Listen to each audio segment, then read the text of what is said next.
Your legal right. మనం legal right ఉందని చూపించినప్పటికీ కూడా ఇష్యూ చేయాలి, డైరెక్షన్ ఇష్యూ చేయాలి. నీకు రైట్ ఉందా, బాగానే ఉంది, కానీ ఇక్కడే ఎందుకు వేసుకోవాలి? నీకు ఆల్టర్నేటివ్ రెమెడీ ఉంది కదా, పోయి అక్కడ వేసుకోండి, ఆ కోర్టులో వేసుకోండి, లేకపోతే ట్రిబ్యునల్లో అప్పీల్ వేసుకోండి, లేకపోతే ఇంకో ఫోరంలో అప్పీల్ వేసుకోండి అని చెప్పొచ్చు. అంటే విచక్షణాధికారం అన్నమాట.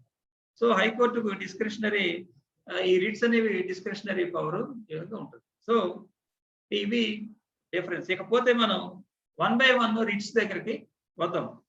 అంటే ఏది హెబియస్ కార్పస్,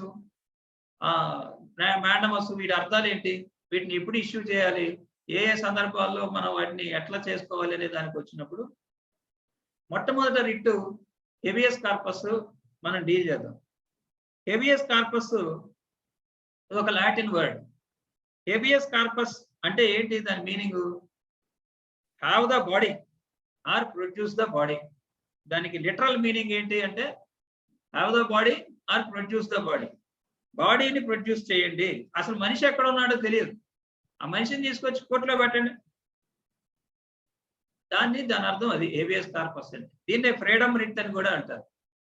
అంటే ఎప్పుడైతే ఈ రిట్ ఎప్పుడు ఇస్తారు, ఈ రిట్టే కాదు అసలు ఎప్పుడైనా కూడా, అసలు రిట్లు ఎప్పుడు జారీ చేస్తారు, ఏ సిచ్యువేషన్ లో రిట్లు జారీ చేస్తారంటే నార్మల్ గా ఉన్నటువంటి రెమెడీస్ ఏవి కూడా అప్లికబుల్ కానప్పుడు, అంటే ఇతర చట్టాల్లో ఉన్న రెమెడీస్ కోర్టులు వాటికి వెళ్ళడానికి సాధ్యపడినప్పుడు,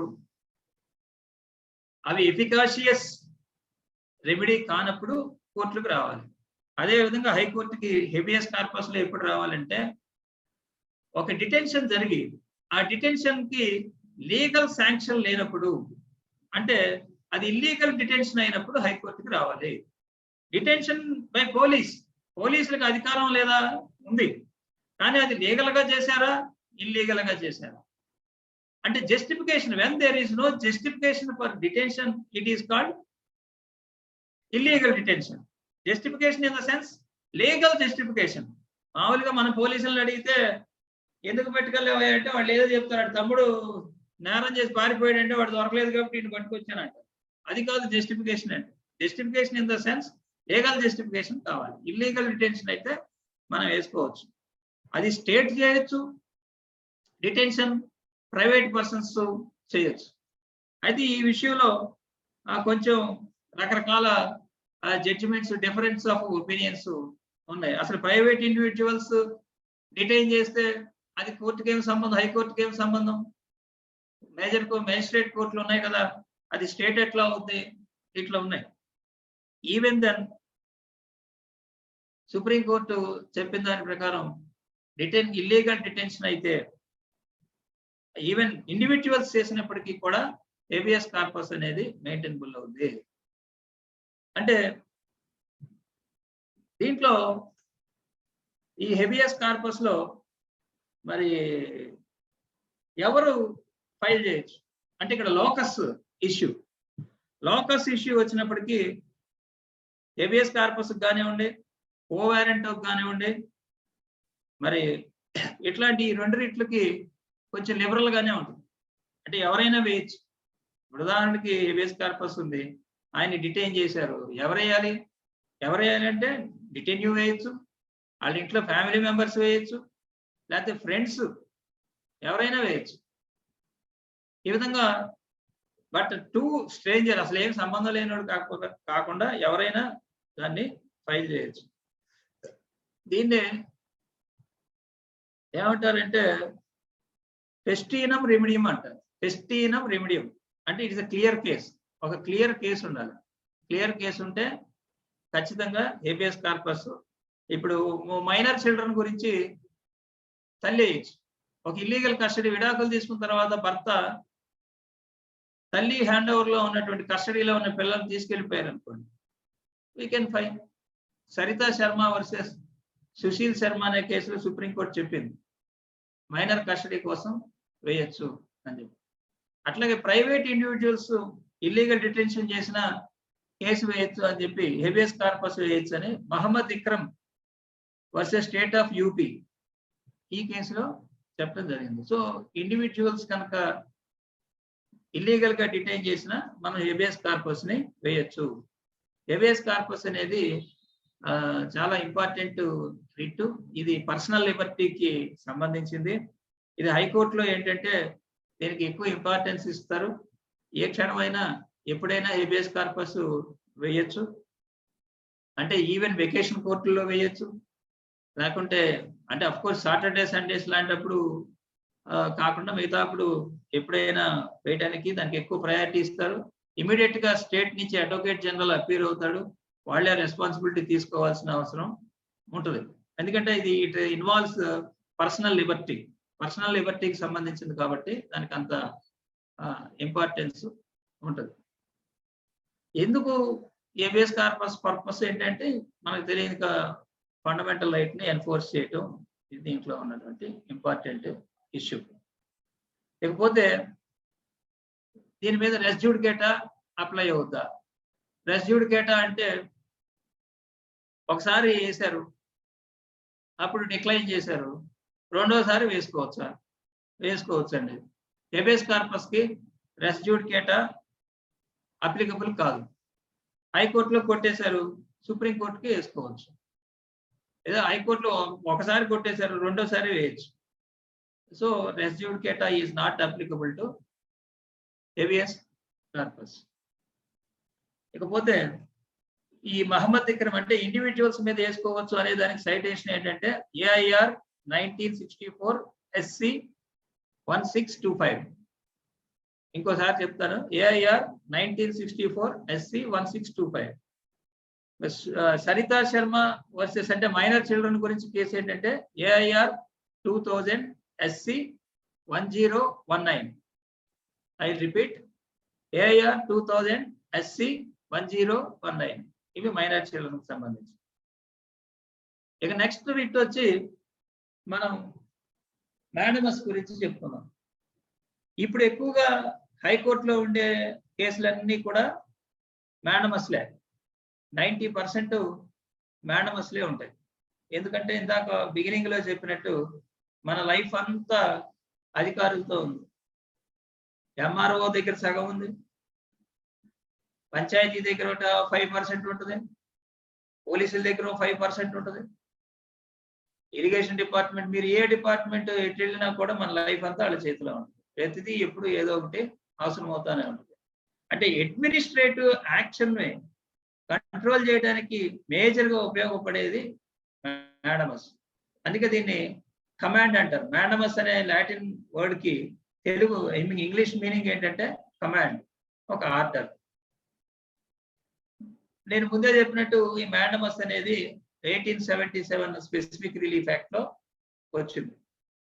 ఈ మ్యాడమస్ ని ఎప్పుడు ఇష్యూ చేస్తారు అంటే ఏ సర్కమ్స్టాన్సెస్ లో మ్యాడమస్ ని డైరెక్షన్ ని మనం అడగచ్చు. అంటే ఒకటి, మనకి లీగల్ రైట్ ఉండాలి, ఏదో ఒక చట్టం ద్వారా ఒక లీగల్ రైట్ ఉండాలి. ఇప్పుడు ఉదాహరణకి మనకి వ్యవసాయ భూమి ఉంది, మనం కొనుక్కున్నాం. మనం వ్యవసాయ భూమిని కొనుక్కున్న తర్వాత అది దానికి మనకు కావాల్సింది ఏంటి? అది మన భూమి అని చెప్పడానికి డాక్యుమెంట్లు కావాలి. వ్యవసాయ భూమి మనదే అని చెప్పే డాక్యుమెంట్లు ఏంటి? పట్టాదారు పాస్బుక్, టైటిల్ లీడ్స్. ఈ పట్టాదారు పాస్బుక్, టైటిల్ లీడ్స్ ఎవరు ఇవ్వాలి? ఎంఆర్ఓను ఆర్టీఓను ఇవ్వాలి. మరి ఎంఆర్ఓ ఆర్టీఓ ఇవ్వాలంటే మనం అప్లికేషన్ పెట్టుకున్నాం, ఆయన ఇవ్వలేదు, అది కాజ్ ఆఫ్ యాక్షన్ వస్తుంది. సో మనం వస్తాం. అట్లాగే మీరు ఒక సర్వే చేయాలి అంటే ఒక లీగల్ రైట్. పట్టాదారు పాస్ పుస్తకం పొందడం మన లీగల్ రైట్ అకార్డింగ్ టు పట్టాదారు పాస్బుక్ యాక్ట్. అది వాడు చేయలేదు, ఆ లీగల్ రైట్ ఎక్సైజ్ కోసం వస్తాం. సర్వే చేయాలి, మన భూమి ఎంత ఉందో మన భూమికి పక్కోడికి తగాదా ఉంది. సర్వే అండ్ బౌండరీస్ యాక్ట్ ప్రకారం మనం ఒక అప్లికేషన్ చలానా కడితే సర్వే చేయాల్సిన డ్యూటీ ఎంఆర్ఓ మీద ఉంది. మీరు అప్లికేషన్ పెట్టారు, ఆయన రాలేదు, అప్పుడు ఏమవుతుంది? ఆయన చేయలేదు, మళ్ళీ మనం కేసు వేసుకోవాలి. లేదు మనం అంతా పక్కా ప్లాన్ చేసుకుని మున్సిపాలిటీ అప్రూవల్ తీసుకుని ఒక ఇల్లు కట్టుకుంటున్నారు, డీవియేషన్ ఉన్నాయని చెప్పి ఆయన నోటీస్ వచ్చి నేను డెమాలిష్ చేస్తానంట. అదొక లీగల్ రైట్, మనకి ఉన్నదాని ప్రకారం కట్టుకోవచ్చు ప్లాన్ ప్రకారం. అప్పుడు so any legal right. So ఈ విధంగా మ్యాండమస్ అంటే ఒక లీగల్ రైట్ ని ఎక్సర్సైజ్ చేయడానికి, ఒక చట్టం ద్వారా వచ్చిన దాన్ని ఎక్సర్సైజ్ చేయడానికి మనం రావడానికి అవకాశం ఉంటుంది, ఒక లీగల్ రైట్ ఉండాలి. అట్లాగే దాన్ని మనం అడిగి ఉండాలి. సపోజ్ ఒక పేద ఆయన ల్యాండ్లెస్ పూర్ ఉన్నాడు, ఆయనకి అసైన్మెంట్ పొందడానికి ఆయనకి ఎలిజిబిలిటీ ఉంది, అసైన్మెంట్ కోసం అప్లికేషన్ పెట్టుకున్నాడు, భూమి ఉన్నది, అసైన్మెంట్ ల్యాండ్ ఖాళీగా ఉంది కానీ ఇవ్వట్లేదు. ఇట్ ఈజ్ యువర్ రైట్, నేను అప్లికేషన్ పెట్టుకున్నానంటే నాకు ఇవ్వట్లేదు అని చెప్పి మీరు వస్తారు. ఇవ్వాల్సిన డ్యూటీ ఆయన మీద ఉంది. అంటే రెస్పాండెంట్ కి లీగల్ ఆబ్లిగేషన్ ఉండాలి, రెస్పాండెంట్ కి లీగల్ ఆబ్లిగేషన్ ఉండాలి, పిటిషనర్ కి లీగల్ రైట్ ఉండాలి. ఈ రెండు ఉండిన తర్వాత మనం పోయి అడిగి ఉండాలి. అప్లికేషన్ పెట్టుకున్నాం అంటే డిమాండ్ చేసావు, ఈ షుడ్ బి రిఫ్యూజ్. ఆయన రిఫ్యూజ్ చేశాడు అంటే రిఫ్యూజ్ చేయక్కర్లా, keeping silent is also amount to refuse. పట్టుకుని కూర్చున్నాడు, ఇవ్వలేదు, pocket veto, it amounts to refuse. So అది కూడా మనం ఛాలెంజ్ చేయొచ్చు. ఈ విధంగా మనకి రైట్ ఉండాలి, వాడికి లీగల్ ఆబ్లిగేషన్ ఉండాలి, దాన్ని డిమాండ్ రిఫ్యూజ్ చేసినట్టు ఉండాలి. అప్పుడు మనం హైకోర్టుకు వచ్చి రిట్ ఆఫ్ మ్యాండమస్ ని అడగచ్చు. That is our right. అయితే రిప్రజెంటేషన్స్ ఏం పెట్టకుండా హైకోర్టుకు వస్తే మాత్రం నార్మల్ గా హైకోర్టు ఎంటర్టైన్ చేయడం జరగదు. రిట్ ఆఫ్ మ్యాండమస్ ఎవరి మీద వేయచ్చు? కేవలం గవర్నమెంట్ మీద అంటే ఇప్పుడు చెప్పుకున్న అధికారులే కాకుండా ఈ స్టేట్ అనే పదాన్ని ఇక్కడ చాలా వైడెన్ చేయడం జరుగుతుంది. సపోజ్ ఒక కంపెనీ మీద రిట్ వేయచ్చా? కంపెనీ మీద రిట్ వేయచ్చా అంటే వేయచ్చు. Company register under companies act కింద రిజిస్టర్ అయినటువంటి కంపెనీ మీద వేయచ్చు. సొసైటీస్ రిజిస్ట్రేషన్ యాక్ట్ మీద రిజిస్టర్ అయినటువంటి సొసైటీ మీద వేయచ్చు. ఒక ప్రైవేట్ ఇంజనీరింగ్ కాలేజీ మీద వేయచ్చు.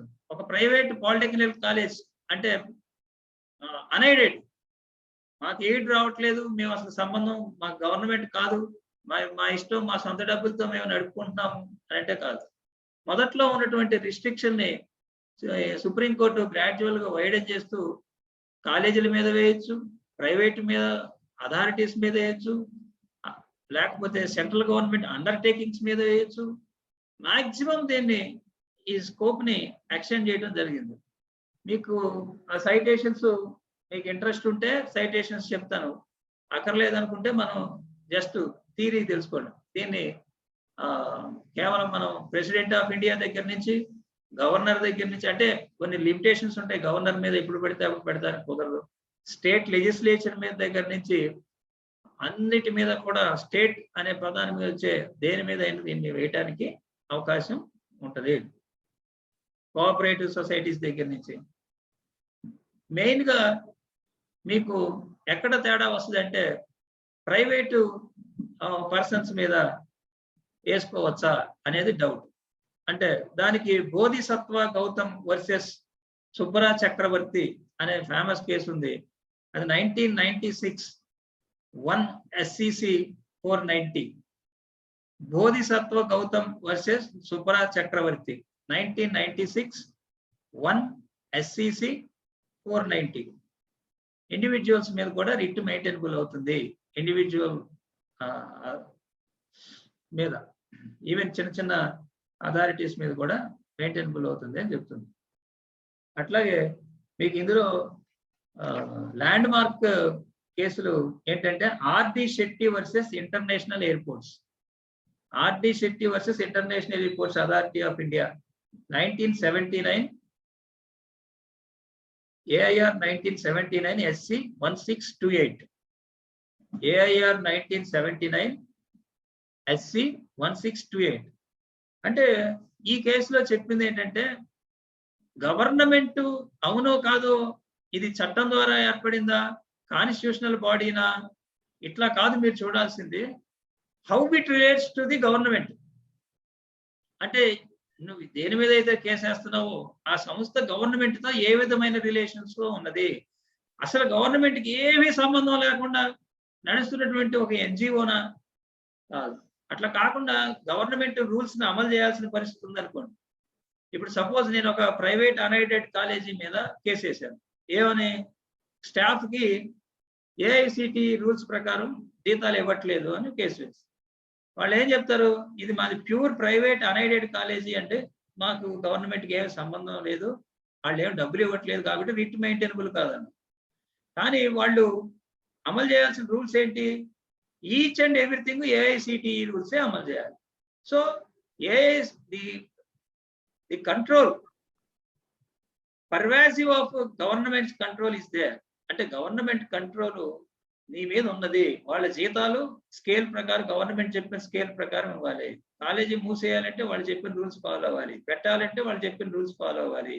అటువంటిప్పుడు ఇది కాదు అనడానికి కుదరదు అని చెప్పారు. సో ఆ విధంగా ఆర్డి శెట్టి అనే కేసు వచ్చింది. తర్వాత Rajasthan electricity board versus Mohan Lal, AIR 1967, AIR 1967 SC 1857.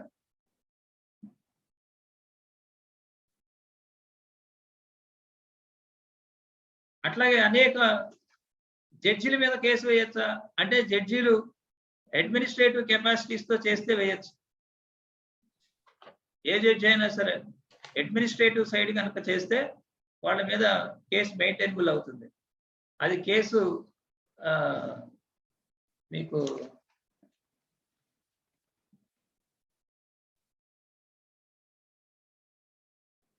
Citation వచ్చి Premchand Garg versus excise commissioner, writ against court.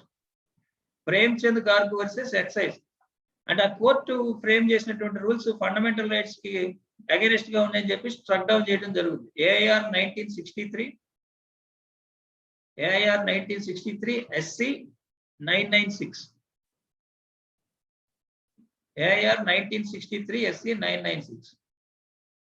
అట్లాగే కాంట్రాక్చువల్ డిస్ప్యూట్స్ అంటే కాంట్రాక్ట్ లేబర్స్ ఉన్నారు, లేకపోతే కాంట్రాక్ట్స్ కి సంబంధించిన ఏదైనా విషయాల మీద ఎన్ఫోర్స్మెంట్ కి సంబంధించి అంటే అన్నిటికీ రావు. కాంట్రాక్చువల్ డిస్ప్యూట్స్ ఇన్వాల్వింగ్ పబ్లిక్ లా ఎలిమెంట్స్ అంటే పబ్లిక్ లాకి సంబంధించిన ఎలిమెంట్స్ ఏమైనా ఉన్నట్లయితే అక్కడ కాంట్రాక్చువల్ ఆబ్లిగేషన్స్ మీద కూడా రిట్ మెయింటైనబుల్ అవుతుంది. దీనికి సైటేషన్ ఏంటంటే 2004 3 SCC 553, 2004 3 SCC 553. అంటే ఇక్కడ మీకు పబ్లిక్ లా ఎలిమెంట్ అన్నారు. What is the meaning of public law? What is the meaning of private law? Simple అండి. సిటిజన్స్ కి గవర్నమెంట్ కి మధ్య ఉన్న రిలేషన్ చెప్తే it is called public law. Citizen కి సిటిజన్స్ కంటే if it is relates to two private individuals it is private law. So public law అంటే the body of law which governs the public functions, public agencies, public institutions, వీటన్నిటిని నడిపేదాన్ని public లా అంటారు. So ఇక్కడ public law element ఉంటే అదేవిధంగా public function discharge చేసే individual మీద కూడా వేయచ్చు. That is one aspect. So ఇట్లా మనం చెప్పుకుంటూ పోతే ఎల్ఐసీల మీద అన్నిటి మీద authority, state authorities, national highway authority, అనేక కార్పొరేషన్స్, అండర్టేకింగ్స్, వీటన్నిటి మీద కూడా మనకి దీన్నే స్టేట్ ఇన్స్ట్రుమెంటాలిటీస్ అంటారు. స్టేట్ ఇన్స్ట్రుమెంటాలిటీస్ అంటారు. అజయ్ హసియా వర్సెస్ ఖలీద్ ముజీబ్ ఇది ఒక ఇంపార్టెంట్ కేసు. సో ఈ విధంగా రిట్ ఆఫ్ మ్యాండమస్ అనేది ఎక్స్పాండ్ అవ్వటం జరుగుతుంది. ఇకపోతే రిట్ ఆఫ్ మ్యాండమస్ ఎవరైతే లోకస్ ఏంటి అంటే స్పెసిఫిక్ గా స్ట్రిక్ట్ గా ఎవరైతే అగ్రీవ్డ్ పార్టీ ఉన్నాడో వాళ్ళు మాత్రమే వేయాలి. ఒకవేళ అదర్ దాన్ అగ్రీవ్డ్ పార్టీ వేస్తే రిట్ ఆఫ్ మ్యాండమస్ ఏమవుతుందండి? అది పబ్లిక్ ఇంట్రెస్ట్ లిటిగేషన్ అవుతుంది.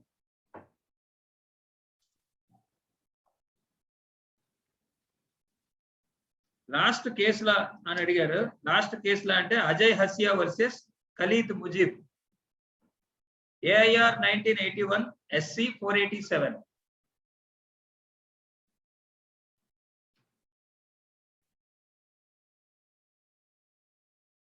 సో లోకస్ కనుక వైడన్ అయితే అంటే అగ్రీవ్డ్ పార్టీ కాకుండా ఇంకెవరైనా వేస్తే అది పబ్లిక్ ఇంట్రెస్ట్ లిటిగేషన్ అవుతుంది.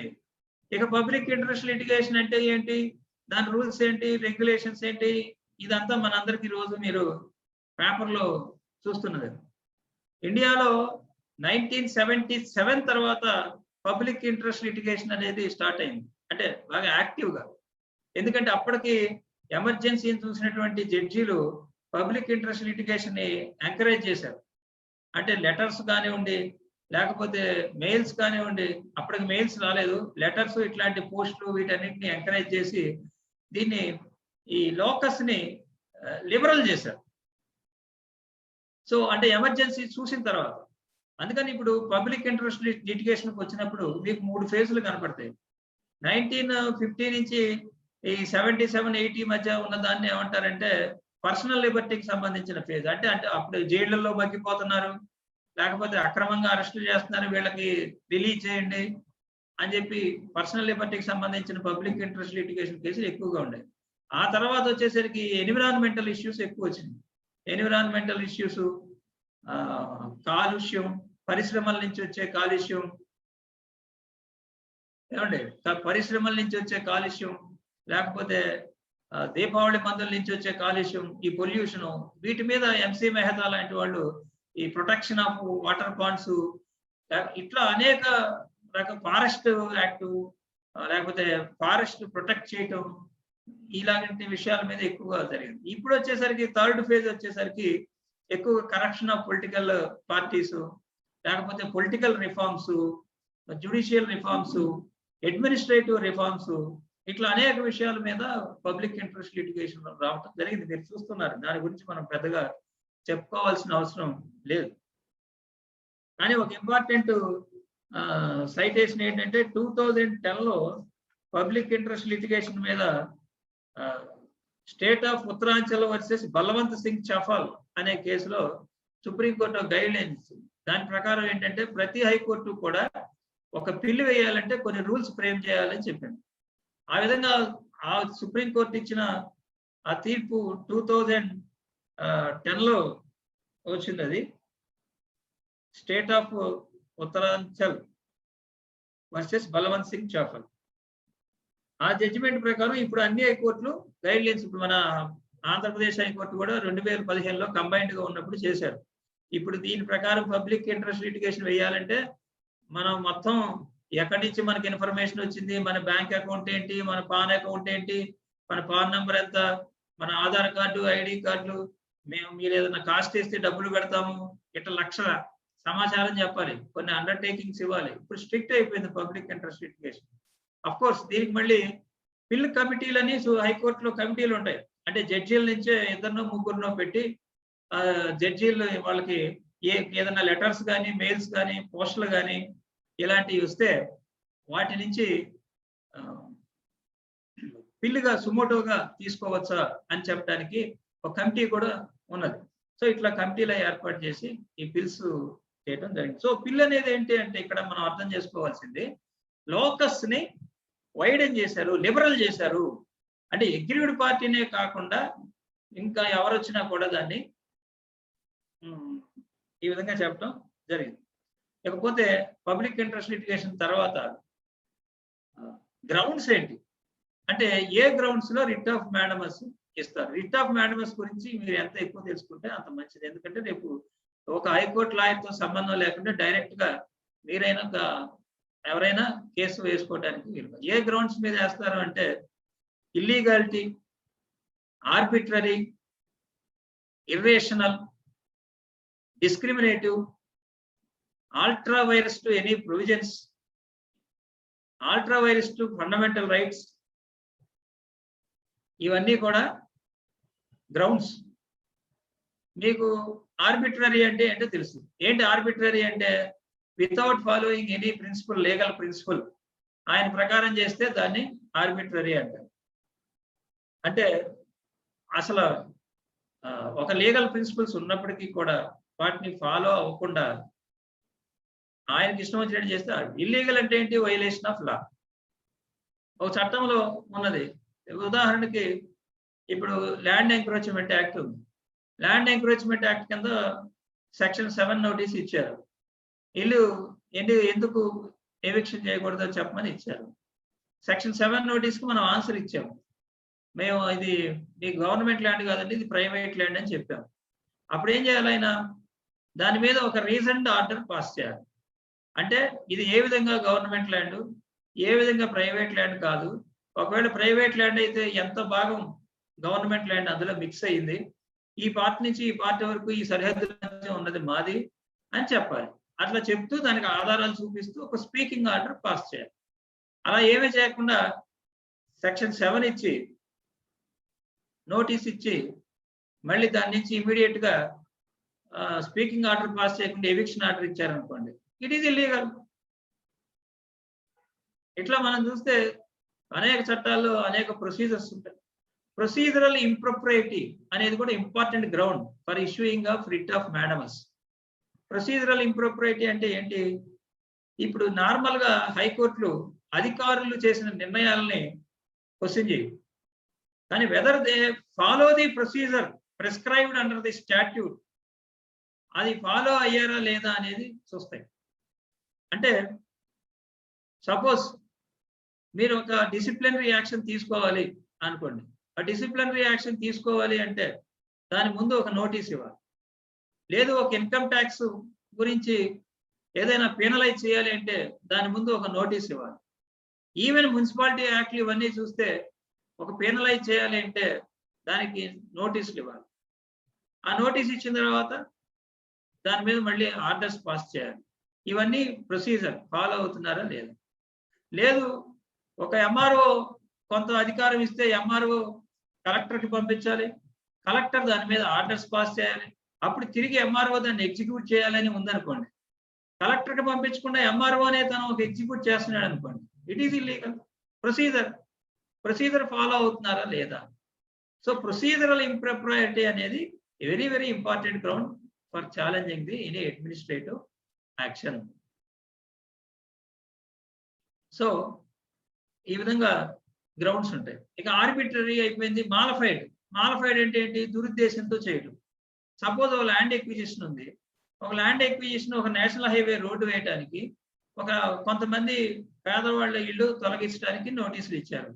It is true, state has the power to acquire land.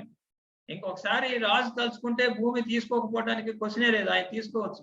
కానీ ఉన్నదేంటి? ఆ తీసుకునే టైంలో తీసుకున్నప్పుడు నష్టపరిహారం ఇవ్వాలి, చట్టాన్ని ఫాలో అవ్వాలి. అదొకటే ఆ వ్యక్తికి సిటిజన్కి ఉన్నటువంటి ప్రొటెక్షన్. కరెక్టే తీసుకుంటున్నాడు, కానీ దీనికి ఆల్టర్నేటివ్ ఉంది. ఈ దారి ఇటుకుండా వేయకుండా ఇంకో పక్క నుంచి వేస్తే చాలా తక్కువలో వెళ్ళిపోతుంది, ఇన్ని మలుపులు తిరగాల్సిన అవసరం లేదు. అది స్ట్రైట్ రైట్ ఉండి కావాలని అక్కడ ఇన్ఫ్లుయెన్స్ చేయటం వల్ల మా ఏరియాకి వచ్చారని మనం డిమాన్స్ట్రేట్ చేయగలిగితే, అంటే ప్లాన్ డిజైన్ చేసేటప్పుడు అటు వెళ్లకుండా ఇటు వచ్చారు, కావాలని మేము పేదవాళ్ళు అని వచ్చారని మీరు చెప్పగలిగారు అనుకోండి, దట్ ఈస్ నాట్ మాలఫైడ్. ఆ మాలఫైడ్ని ఎస్టాబ్లిష్ చేయగలిగితే రిట్ ఆఫ్ మ్యాండమస్ ని ఇష్యూ చేయొచ్చు. సో ఈ విధంగా డిస్క్రిమినేటరీ అంటే ఏంటి? ఒక 10 మంది ఉన్నారు, 8 మందికి అవకాశం ఇచ్చారు ఏదైనా ఒక అప్లికేషన్ పెట్టుకోవడానికి. ఇద్దరికి అప్లికేషన్ పెట్టుకోవడానికి అవకాశం ఇవ్వలేదు. ఆ 8 మంది నుంచే ఫైనల్ చేశారు, ఈ ఇద్దరిని చేయలేదు. ఏమవుతుంది? అది discriminatory. So discrimination is against and violation of article 14. So ఆ విధంగా అక్కడికి వచ్చేసరికి ఆర్టికల్ 14 విరుద్ధంగా ఇలాంటివన్నీ కూడా very good grounds for challenging any administrative action. ఇక్కడ మీకు డౌట్ రావచ్చు, అడ్మినిస్ట్రేటివ్ యాక్షన్ అంటే ఏంటి? అడ్మినిస్ట్రేటివ్ యాక్షన్ అంటే 4 రకాలుగా ఉంటుంది. ఒకటి రూల్ మేకింగ్. రూల్ మేకింగ్ అంటే ఇప్పుడు మీరు ఐఏఎస్ ఆఫీసర్లు వీళ్ళందరూ కొన్ని చట్టాలకు రూల్స్ తయారు చేస్తారు. అంటే చట్టము ఒకటి చేసేసి ఆ చట్టంలో ఒక సెక్షన్ ఇచ్చి ఆ చట్టం ప్రకారం రూల్స్ మేక్ చేసుకోమంటారు. అంటే చట్టం ఎవరు చేస్తారు? అసెంబ్లీ చేస్తారు. I mean state legislatures, union legislatures చేస్తారు. కానీ రూల్స్ ఎవరు చేస్తారు? ఎగ్జిక్యూటివ్ చేస్తారు, ఆఫీసర్లు చేస్తారు. సో దాన్ని అడ్మినిస్ట్రేటివ్ లో ఒక పార్ట్. అట్లాగే అడ్జుడికేటరీ అంటే క్వాసీ జ్యుడిషియల్ అంట. ఇప్పుడు ఇందాక నేను చెప్పినట్టు ఇప్పుడు ల్యాండ్ ఎంక్రోచ్మెంట్ యాక్ట్ కింద సెక్షన్ 6 కింద ఒక ఆర్డర్ పాస్ చేయాలి. ఒక ఆర్డర్ పాస్ చేయాలంటే ఏంటి అర్థం? నువ్వు ఒక తీర్పు ఇస్తున్నావు. ఆ తీర్పు ఏం తీర్పు? ఒక అడ్జుడికేటరీగా, అంటే నువ్వు ఒక న్యాయమూర్తిగా వ్యవహరిస్తున్నావు అక్కడ. అట్లా అని నువ్వు న్యాయమూర్తిగా కాదు. కాబట్టి దీన్ని ఏమంటారు? క్వాసీ అంటే సగం, క్వాసీ జ్యుడిషియల్, క్వాసీ లెజిస్లేషన్. అట్లాగే ఇంప్లిమెంటేషన్ ఆఫ్ ది రూల్ అంటే ఒక రూలు, చట్టంలో ఉన్న రూల్ నేను అమలు చేస్తున్నానని. ఎంఆర్ఓ వచ్చి ఇల్లు తొలగిస్తాడు. ఎందుకంటే చట్టంలో ఉంది ల్యాండ్ ఎంక్రోచ్మెంట్, ఆ రూల్ నేను అమలు చేస్తున్నావు, నువ్వు గవర్నమెంట్ భూమిని ఆక్రమించుకున్నావు, నేను తీసేస్తాను. సో అడ్మినిస్ట్రేటివ్ యాక్షన్ అంటే ఈ అన్ని పార్ట్లు కలిపి ఉన్నదాన్ని అడ్మినిస్ట్రేటివ్ యాక్షన్ అంటారు. సో ఈ అడ్మినిస్ట్రేటివ్ యాక్షన్ ని ఛాలెంజ్ చేయాల్సి అంటే ఇవన్నీ కూడా గ్రౌండ్స్.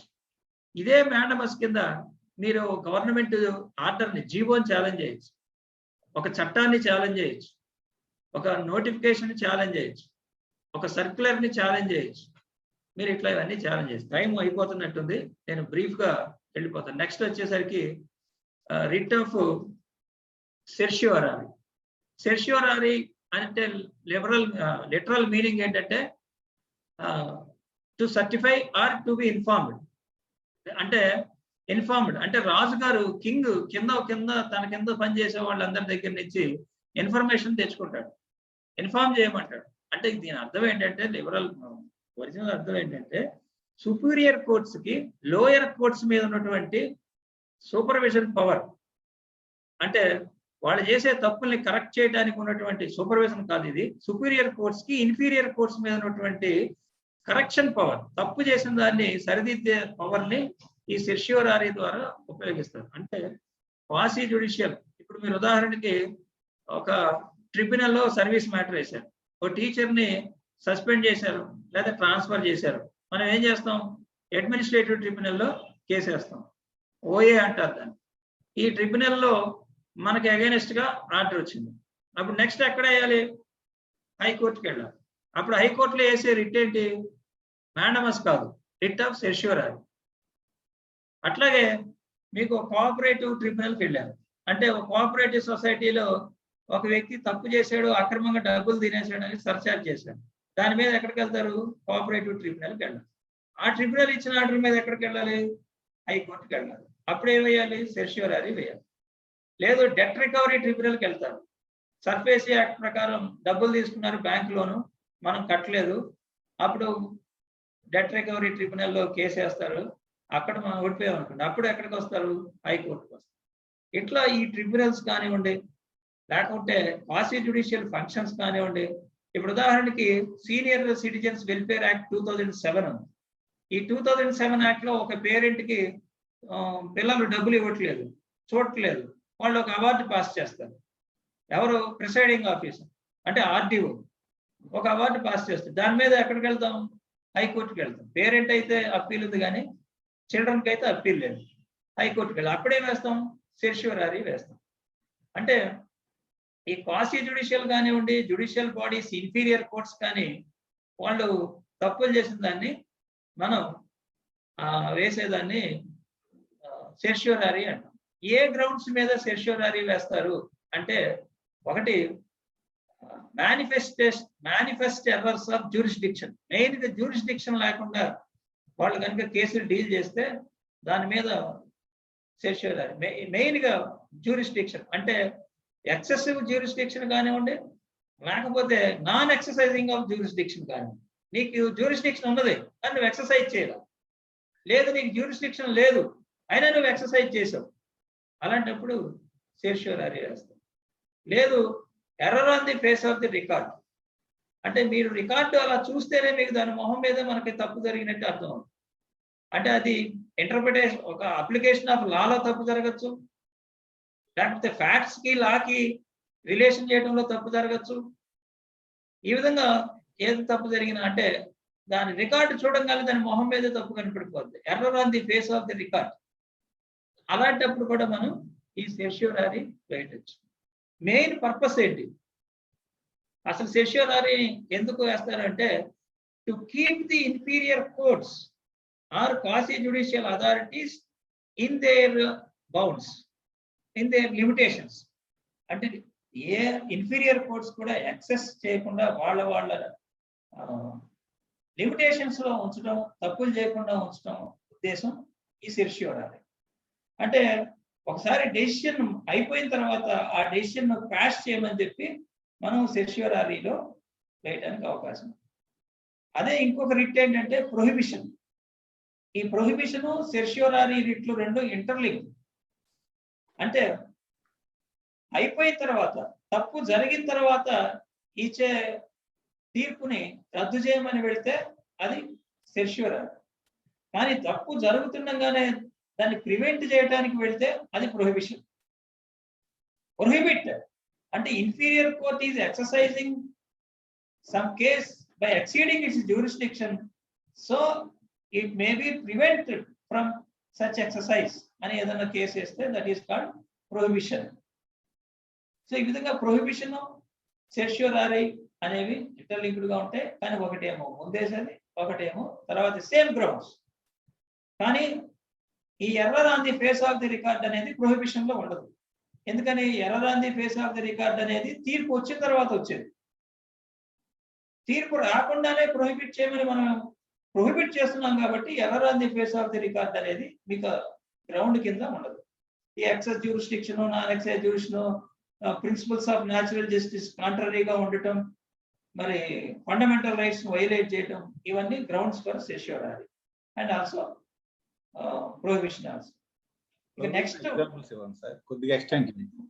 ప్రొహిబిషన్ కొద్దిగా ఎక్స్టెండ్ చేయండి సార్ విత్ ఎగ్జాంపుల్స్. అంటే టైం అయిపోతుంది అన్నట్టుగా. పర్వాలేదు సార్, టైం ఉంది సార్, చాలా బాగుంది, కొద్దిగా పర్వాలేదు సార్. ఓకే, ప్రొహిబిషన్ కి అసలు ఎందుకు సైటేషన్స్ ఉన్నాయి చూడండి. ఇప్పుడు కోఆపరేటివ్ నేను కేసు వేసానండి. కోఆపరేటివ్ ట్రిబ్యునల్ సొసైటీలో ఒక ఆఫీసర్గా పనిచేసిన వాడి మీద కంప్లైంట్ పెడితే సర్చార్జీ ప్రొసీడింగ్స్ ఇష్యూ చేశారు. ఆ సర్చార్జీ ప్రొసీడింగ్స్ దాని మీద కోఆపరేటివ్ ట్రిబ్యునల్ ట్రయల్ కండక్ట్ చేస్తుంది.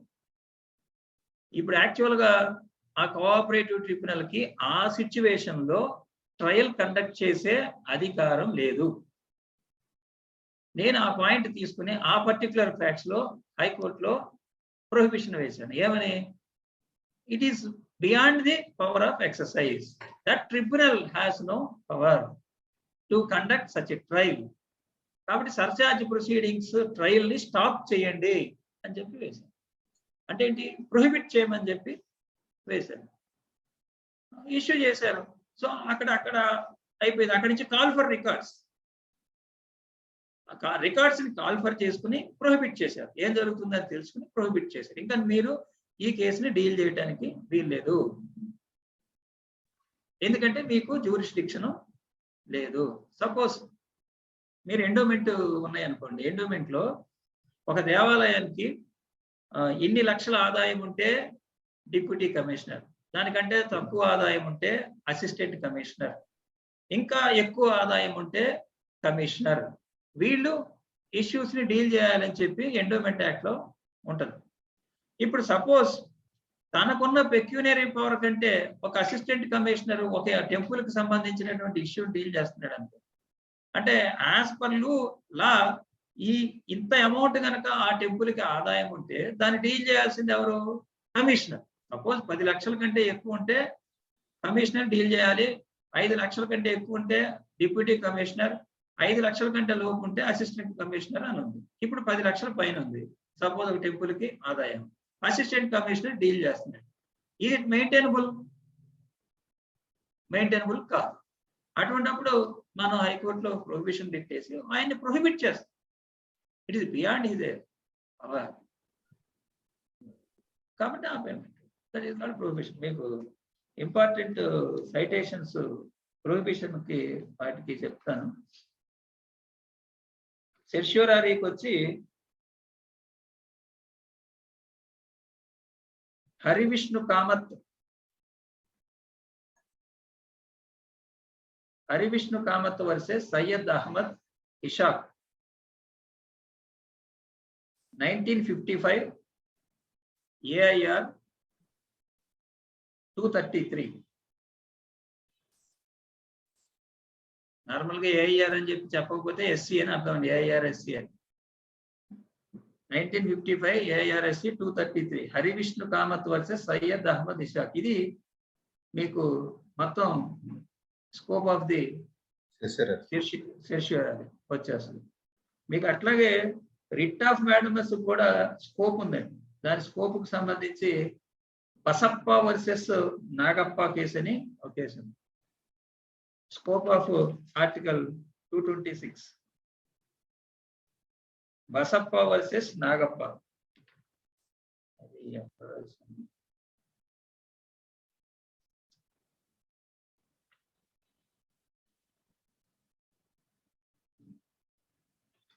చెప్తాను, దాని సైటేషన్ చెప్తాను. అట్లాగే ప్రొహిబిషన్కి వచ్చి AR 1974 SC 348.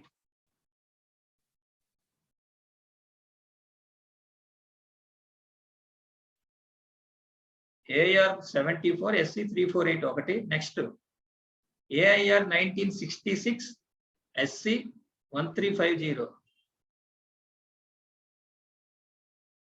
AIR 1966 SC 1350. AIR 1975 SC 2135. AIR 1975 SC 2135. ఇది ఇంపార్టెంట్ ప్రొహిబిషన్ కి సంబంధించి.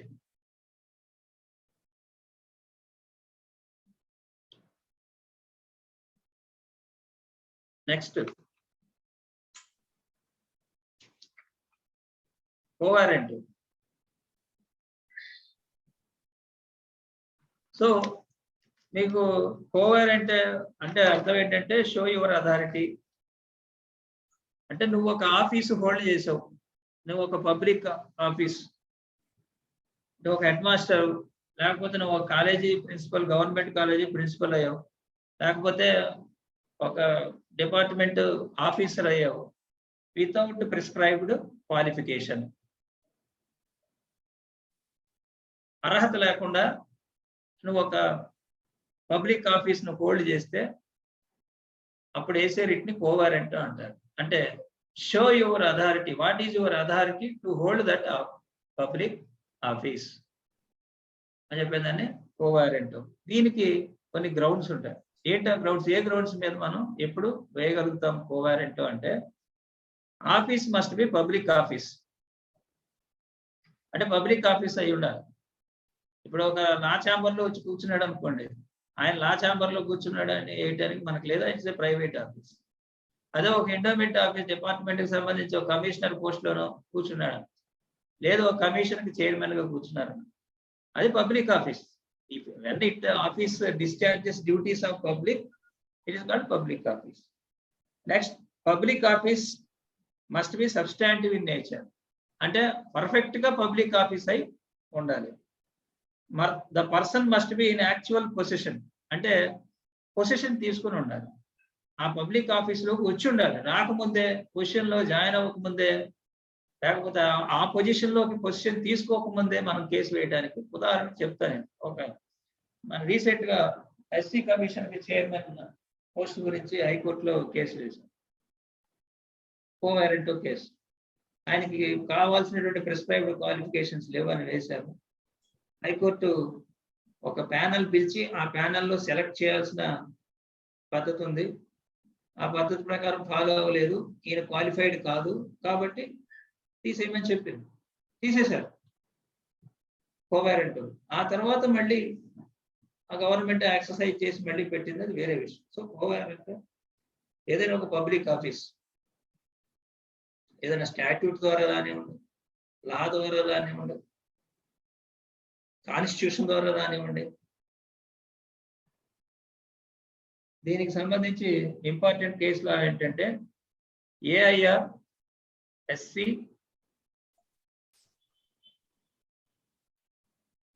1965 పేజ్ నెంబర్ 491.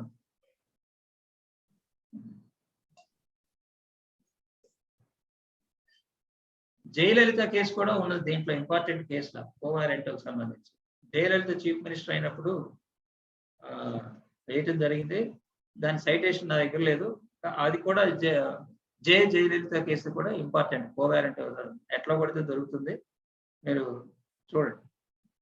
సో ఇది కోవారెంటోకి సంబంధించి.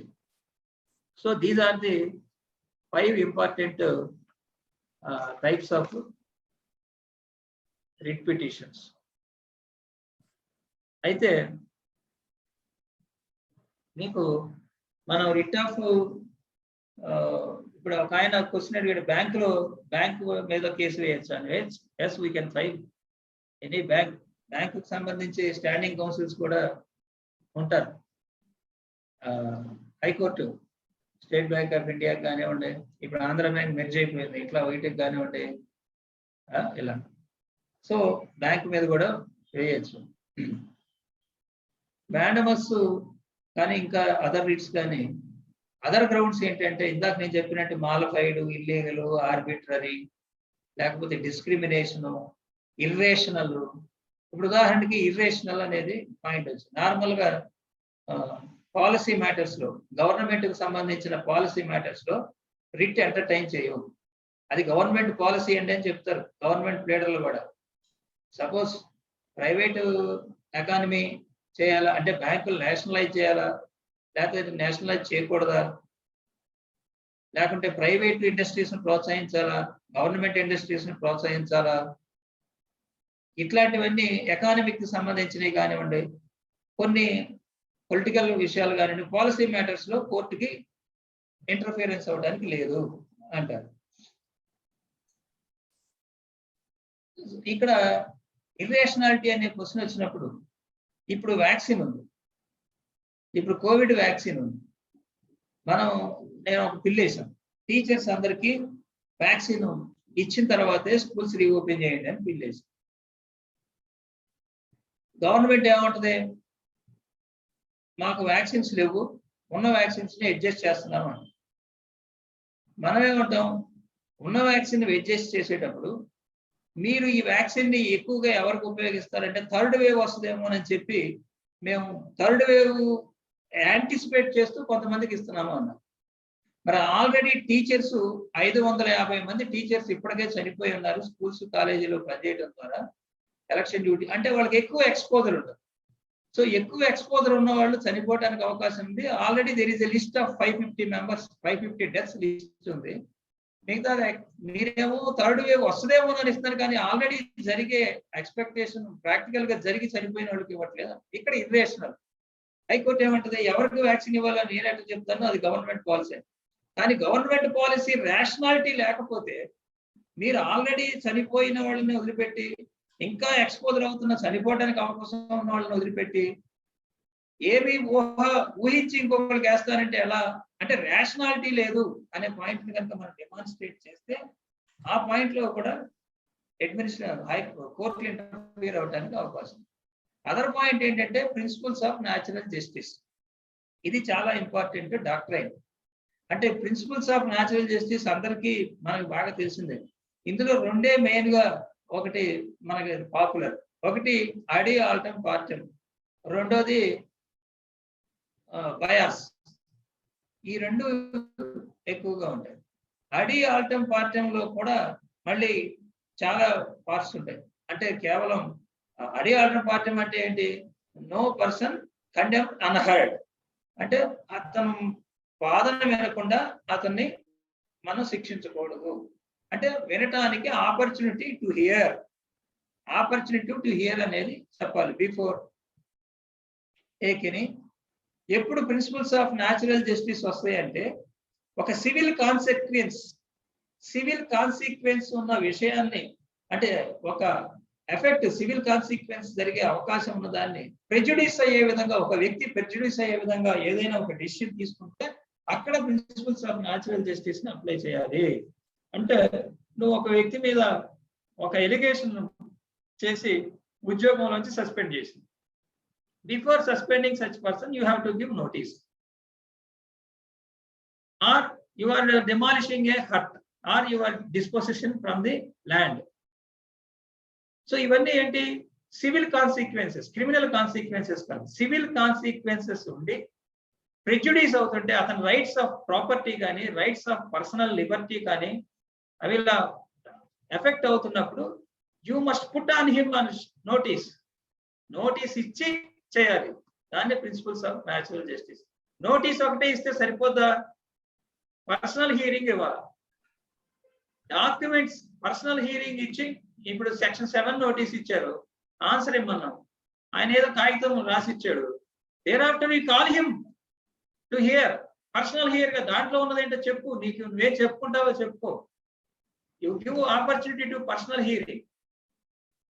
అది కూడా part of principles of natural justice ఆడి ఆడడం. ఇంక నెక్స్ట్ వచ్చి బయాస్. బయాస్ అంటే ఏంటి?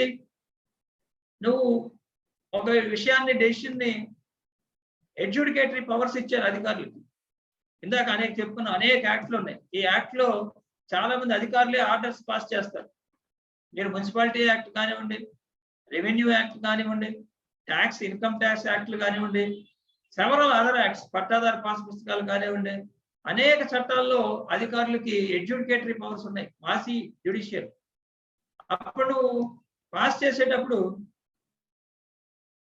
ఈ ప్రిన్సిపల్స్ ఆఫ్ న్యాచురల్ జస్టిస్ అమలు చేయాలి, వాళ్ళని పిలవాలి. డిసిప్లినరీ పవర్స్ ముఖ్యంగా ఈ బయాస్ దగ్గరికి వచ్చేసరికి నువ్వు అధికారి, ఇప్పుడు ఒక ఆర్టీసీ కేసు జరిగింది. ఆర్టీసీ కేసులో ఏపీఎస్ ఆర్టీసీ కేసులో ఏం జరుగుతుందంటే, పాలసీ డెసిషన్ తీసుకున్న ప్రిన్సిపల్ సెక్రటరీనే హీరింగ్ కి వచ్చాడు. అంటే అబ్జెక్షన్స్ కాన్ఫర్ చేశారు. అబ్జెక్షన్స్ ఏంటాకి ఎవరు వచ్చారంటే, ఎవరైతే ఒక పాలసీ తీసుకున్నాడో ఆయనే అబ్జెక్షన్స్ ఏంటానికి మళ్ళీ వచ్చి కూర్చున్నాడు. సో నువ్వు ఆల్రెడీ ప్రీ డిటర్మైన్, నువ్వే డెసిషన్ ఇచ్చి నువ్వే మళ్ళీ దాని మీద కూర్చుంటే కుదరదు. కాబట్టి ఇది చెల్లదు అని చెప్పి, అంటే ఇక్కడ ఇన్స్టిట్యూషనల్ బయాస్ ఉంటుంది. కాబట్టి ఇది బయాస్. ఈ bias personal bias, pecuniary bias, departmental bias, ఇట్లా రకరకాలు ఉంటాయి. ఇప్పుడు ఉదాహరణకి మనం రిట్ గురించి చెప్పుకున్నాం. రిట్ మీద రిట్ అప్పీల్ వెళ్ళాలనుకోండి, రిట్ మీద రిట్ అప్పీల్ వెళ్ళాలి అంటే సింగిల్ జడ్జి నుంచి డివిజన్ బెంచ్కి పోవాలి. డివిజన్ బెంచ్కి మీరు రిట్ రూల్స్ ఆఫ్ ప్రాక్టీస్ లో చదివితే ఏముంటుందంటే, wear the single bench is not a party to the division bench, అక్కడికి వేయమని చెప్పండి. అంటే సింగిల్ జడ్జి తీర్పిచ్చిన ఆయన మళ్ళీ ఏ ప్రొసీడింగ్స్ లో అయితే పార్ట్ కాకుండా వేరే డివిజన్ బెంచ్ ఉంటే ఆ డివిజన్ బెంచ్ లో వేయాలి అని చెప్పండి. అంటే మరి ఈయన ఇక్కడ తీర్పు చెప్పాడు, డిస్మిస్ చేశాడు, ఈయన డివిజన్ బెంచ్ లో కూడా ఉంటాడు. అప్పుడు ఇది ప్రెజుడిస్ అవుదా, బయాస్ వస్తుంది కదా, కాబట్టి కుదరదు అని చెప్పి చెప్తారు. అంటే ఇది పర్సనల్ బయాస్. ఏ వ్యక్తి కూడా తన తీర్పుకి, తన వ్యక్తిగత విషయానికి ఆయనే జడ్జి కాకూడదు. నెమో డెబిట్ అనే సూత్రం, ప్రిప్రోయేటా కాజా అనే ఒకటి ఉన్నది కదా, maxim, legal maxim. So no person should become a judge for his own cause. కాబట్టి అది personal bias. So principles of natural జస్టిస్కి వచ్చేసరికి ఈ విధంగా ఈ బయాస్ అనేది ఉండటానికి వీళ్ళు several types of principles of natural justice ఉన్నాయి. అయితే దాని మీద సైటేషన్స్ కూడా మీకు ఇస్తానండి. ఉదాహరణకి AIR 1967 SC 1269, AIR 1967 SC 1269, AIR 1978 SC 851, 1976 AIR SC 1785, 1976 SC 1785. ఈ ప్రిన్సిపల్స్ ఆఫ్ న్యాచురల్ జస్టిస్ అనేవి ఎక్స్ప్రెస్ గా ఉండొచ్చు, ఇంప్లాయిడ్ గా ఉండొచ్చు. అంటే కొన్నిట్లో నోటీస్ కంపల్సరీగా ఇచ్చిన తర్వాతే యాక్షన్ తీసుకోవాలని రూల్స్ లో ఉంటుంది, కొన్నిట్లో ఇండైరెక్ట్ గా ఉంటుంది, అసలు కొన్నిట్లో ఉండదు. Even in the absence of express provision for principles of natural justice, you should follow the principles of natural justice. Rules లో ఉన్నా లేకపోయినా ఫాలో అవ్వాల్సిందని చెప్పి సుప్రీంకోర్టు జడ్జిమెంట్స్ ఉన్నాయి. కాబట్టి ప్రిన్సిపల్స్ ఆఫ్ న్యాచురల్ జస్టిస్ అనేవి వెరీ ఇన్హరెంట్, న్యాచురల్ గా ఉన్నాయి, ప్రకృతితో పాటు వచ్చినాయి. కాబట్టి న్యాచురల్ జస్టిస్ ని ఫాలో అయ్యి తీరాలి. ఒకవేళ principles of natural justice follow కాలేదు, అప్పుడు ఏం జరుగుతుంది అంటే మొత్తం ఎంటైర్ ట్రాన్సాక్షన్ ని క్వాష్ చేయొచ్చు.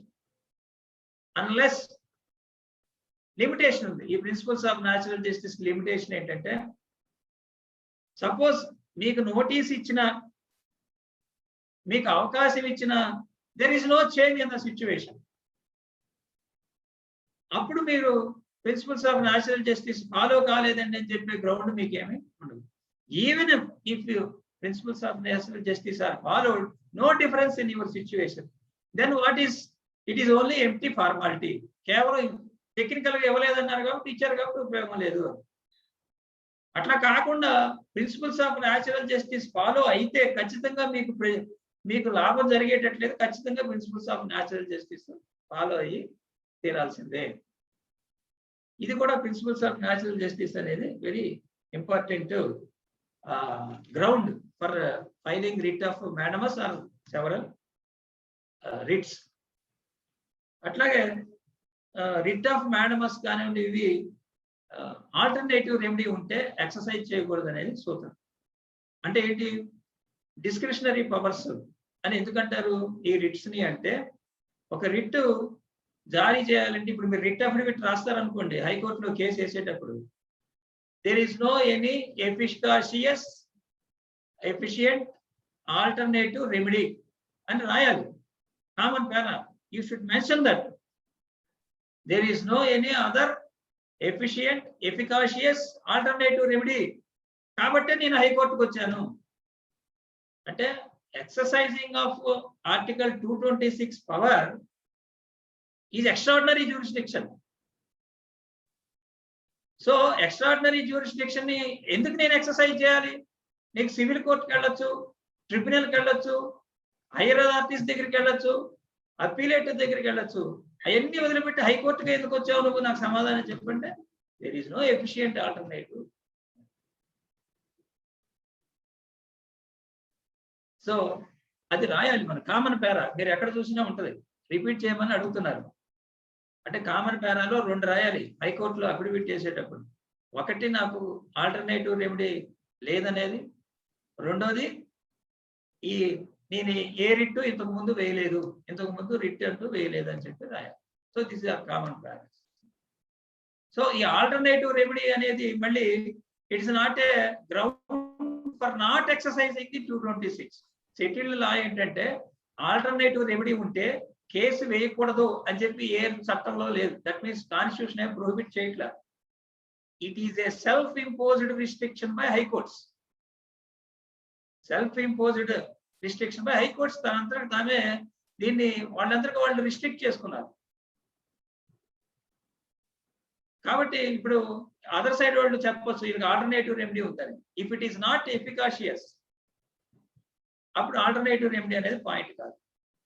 అట్లాగే gross violation of principles of natural justice ఉన్న జ్యూరిస్డిక్షన్ లేకుండా ఎక్సర్సైజ్ చేస్తున్న ఆల్టర్నేటివ్ రెమెడీ పాయింట్ కాదు. ఇప్పుడు నా ఇల్లు ఉంది, అది ఎక్కడో జిల్లా పరిషత్ వాడి స్థలంలో ఉంది. ఎంఆర్ఓ వచ్చి నోటీస్ ఇచ్చాడు.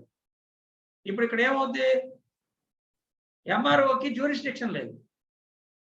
కోర్టుకి వస్తే ఏం చెప్తున్నాడు గవర్నమెంట్ ప్లేడర్? ఎంఆర్ఓ నోటీస్ ఇస్తే ఆన్సర్ ఇవ్వచ్చు కదండి, ఎంఆర్ఓ ఆర్డర్ పాస్ చేస్తే కలెక్టర్ దగ్గరికి వెళ్ళొచ్చు కదండి, ఆల్టర్నేటివ్ రెమెడీస్ ఉన్నాయి కదా, కోర్టుకి హైకోర్టుకి ఎందుకు వచ్చారంటే అసలు ఎంఆర్ఓకి జ్యూరిస్డిక్షనే లేనప్పుడు ఆల్టర్నేటివ్ రెమెడీ ఏంటి?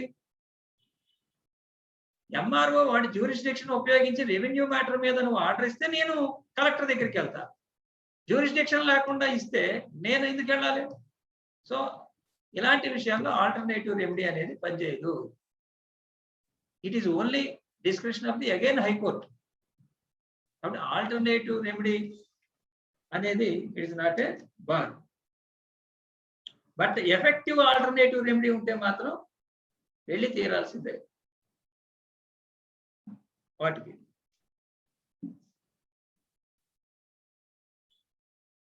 Sir, Srinivas sir comment on so. Srinivas IPR, there is a comment for apartments. There is a apartments ki building and apartments act and act వచ్చింది తెరా అనుకుంటా. 2-3 యాక్ట్లు ఉన్నాయండి. 2-3 యాక్ట్లు ఉన్నాయి. ఆ యాక్ట్లు ప్రకారం ఆఫీసర్ల దగ్గరికి కంప్లైంట్ ఇచ్చుకుని దానిలో ఏదైనా జరిగితే ఆ కంప్లైంట్ మీద వాళ్ళు యాక్ట్ చేయకపోతే మనం రావచ్చు.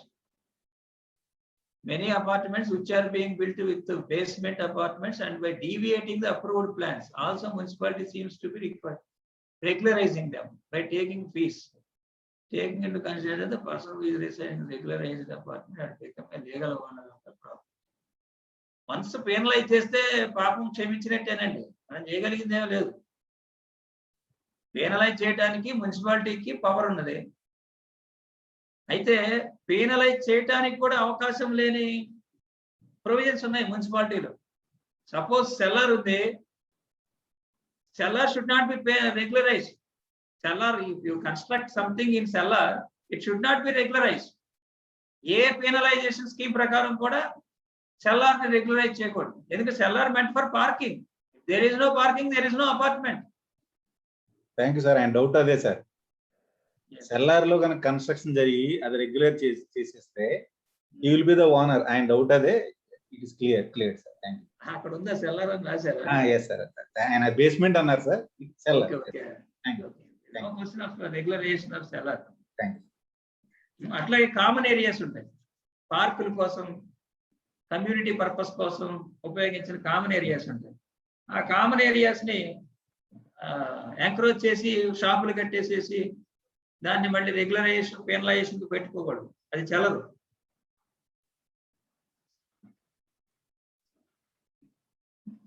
So friends, these are the basic information about writ jurisdiction. Filing procedure అంటే ఇది అన్ని ఇందులోనే మనం అర్థం చేసుకోవాలంటే ప్రాక్టికల్ గా సెక్షన్లో ఎట్లా వేయాలి, ఎన్ని పేపర్లు ఉంటాయి, దాంట్లో రూల్ నెసి ఏంటి, లేకపోతే దాంట్లో ఎన్ని రెస్పాండెంట్లు, ఇవంతా కూడా అది ప్రాక్టికల్ గా ఉండేది. అది థియరీలో వచ్చేది కాదు. బేసికల్ గా మనకి కావాల్సింది ఏంటంటే పార్టీలు ఎవరిని పెట్టాలి, who can file, against whom we can file, ఇట్లాంటి ప్రొసీజర్ మనం తెలుసుకోవాల్సిన అవసరం బేసిక్ గా ఉంటుంది. కాబట్టి ఇది రిట్స్. సో ఫ్రెండ్స్, నేను ముందు చెప్పినట్టు ఈ గవర్నమెంట్ ఎప్పుడైతే పెద్ద లిటిగేషన్ గా మారిపోయిందో ఇంకప్పుడు ఇంకా భయంకరంగా మనం హైకోర్టు మీద ఆధారపడాల్సి వస్తుంది. అందుకనే రిట్లు ఇంపార్టెన్స్ పెరిగిపోయింది. ఒకప్పుడు రెండు కంబైన్డ్ గా ఉన్నప్పుడు 50,000 రిట్లు ఉండేవి. ఇప్పుడు కూడా సుమారు 2 రాష్ట్రాలు కలిపితే 50,000 రిట్లు ఉంటాయి. రిట్లు 50,000 అంటే ఏంటి? గవర్నమెంట్ అంత లిటిగేషన్ పెడుతుంది. అసలు కోర్టుకు వచ్చే వాళ్ళ సంఖ్య ఎంతో తెలుసా లిటిగెంట్స్ లో? అంటే ఇబ్బంది పడుతున్నా కూడా కోర్టుకు వచ్చే వాళ్ళ సంఖ్య 2%. అంటే out of 100 sufferers only 2% of the people are coming to courts to get redressal their problems. అంటే దాని పరిస్థితి అర్థం చేసుకోండి, సిచ్యువేషన్ సీరియస్. అందుకనే ఇంత లాయర్స్ సొసైటీలో అవసరం అవుతున్నారు. అంటే ఇప్పుడు చేతులు హ్యాండ్స్ రేజ్ చేశారండి అంటే అర్థం ఏంటి? క్వశ్చన్స్ ఉన్నట్ట సార్. లాస్ట్ 10 minutes మన ఇంటరాక్టివ్ సెక్షన్ వాళ్ళు మీరు కంటిన్యూ చేయండి సార్, ఫ్లో పోతుంది. ఓకే, లాస్ట్ లో వాళ్ళు ఇంటరాక్టివ్ సెక్షన్ లో వాళ్ళకి అవకాశం. ఇంకెంత టైం ఉందండి మనకి? పర్వాలేదు సార్. యాక్చువల్గా అయితే ఇంకొక 20 minutes ఉంది సార్. ఇంట్రెస్టింగ్, అందరూ కూడా చాలా ఇంట్రెస్టింగ్ గా ఉన్నారు. ఇంట్రెస్టింగ్ ఉన్నానే ఎక్కువ తీసుకున్నారే అని డౌట్ గా ఉంది. లేదు sir. Okay, so basic issues already cover చేసినట్టేనండి. టీసీ బసప్ప వర్సెస్ నాగప్ప చెప్పాను. దాని సైటేషన్ వచ్చి స్కోప్ ఆఫ్ ఆర్టికల్ 226, 1954 SC 440.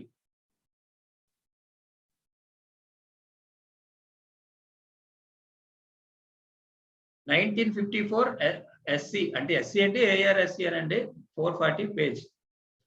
అంటే literal meaning of the writ petition. Writ అంటే లిటరల్ మీనింగ్ కూడా మన ఊరికే జస్ట్ మనం చెప్పుకుంటే ఒక అథారిటేటివ్ కోర్టు ఒక పని చేయమని కానీ చెయ్యొద్దని కానీ అని ఇచ్చే డైరెక్షన్ మనం రిట్ అనే లిటరల్ మీనింగ్ అనుకుంటాం.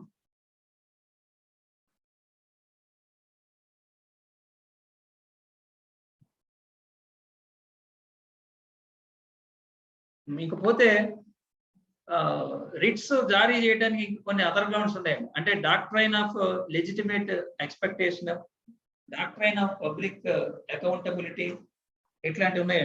అంటే ఏంటి? ఇప్పుడు డాక్ట్రైన్ ఆఫ్ లెజిటిమేట్ ఎక్స్పెక్టేషన్ అంటే సపోజ్ గవర్నమెంట్ కొంతమందికి లోన్స్ ఇస్తానని చెప్పింది. Basing on their poorness or something, loans ఇస్తాను, మీరు అందరూ స్కీములు పెట్టుకోండి, షాపులు తీయండి, కొంత డిపాజిట్ అడ్వాన్స్ డిపాజిట్ కట్టండి, మీ అందరికీ చిన్న చిన్న వ్యాపారాలు చేసుకోవడానికి వాటికి లోన్స్ ఇస్తామని చెప్పి ఒక స్కీమ్ పెట్టారు. According to that scheme you act చేసి మీరు కొంత 1000, 2000, 10,000 ఇచ్చారు, షాప్ తీసుకున్నారు, గవర్నమెంట్ లోన్ ఇస్తే బిజినెస్ లో, లేకపోతే చిన్న స్మాల్ స్కేల్ ఇండస్ట్రీస్ లో పెడతారు. అట్లా పెట్టిన తర్వాత మిమ్మల్ని వెయిట్ చేయించే 1 సంవత్సరం 2 సంవత్సరాల తర్వాత గవర్నమెంట్ దగ్గర బడ్జెట్ లేదు కాబట్టి మేమేం చేయలేము, మేము అన్నారు అనుకో, ఇట్ ఈస్ రాంగ్. దీని డాక్ట్రైన్ ఆఫ్ లెజిటిమేట్ ఎక్స్పెక్టేషన్ అంటే, because of you offered something, we have acted upon your offer, we have lost something, మేము కొంత డబ్బు కట్టాము, కొంత టైం ఇచ్చాము, మళ్ళీ మేము ఇంకా దానికి కంటిన్యూ చేస్తున్నాము, నువ్వు ఇప్పుడు వెనక్కి వెళ్ళిపోతానంటే కుదరదు. That is called doctrine of legitimate expectation. ఆ గ్రౌండ్ మీద కూడా మనం రిట్లు వేసి ఛాలెంజ్ చేయొచ్చు. సో ఈ సమ్ ఆఫ్ ది గ్రౌండ్స్.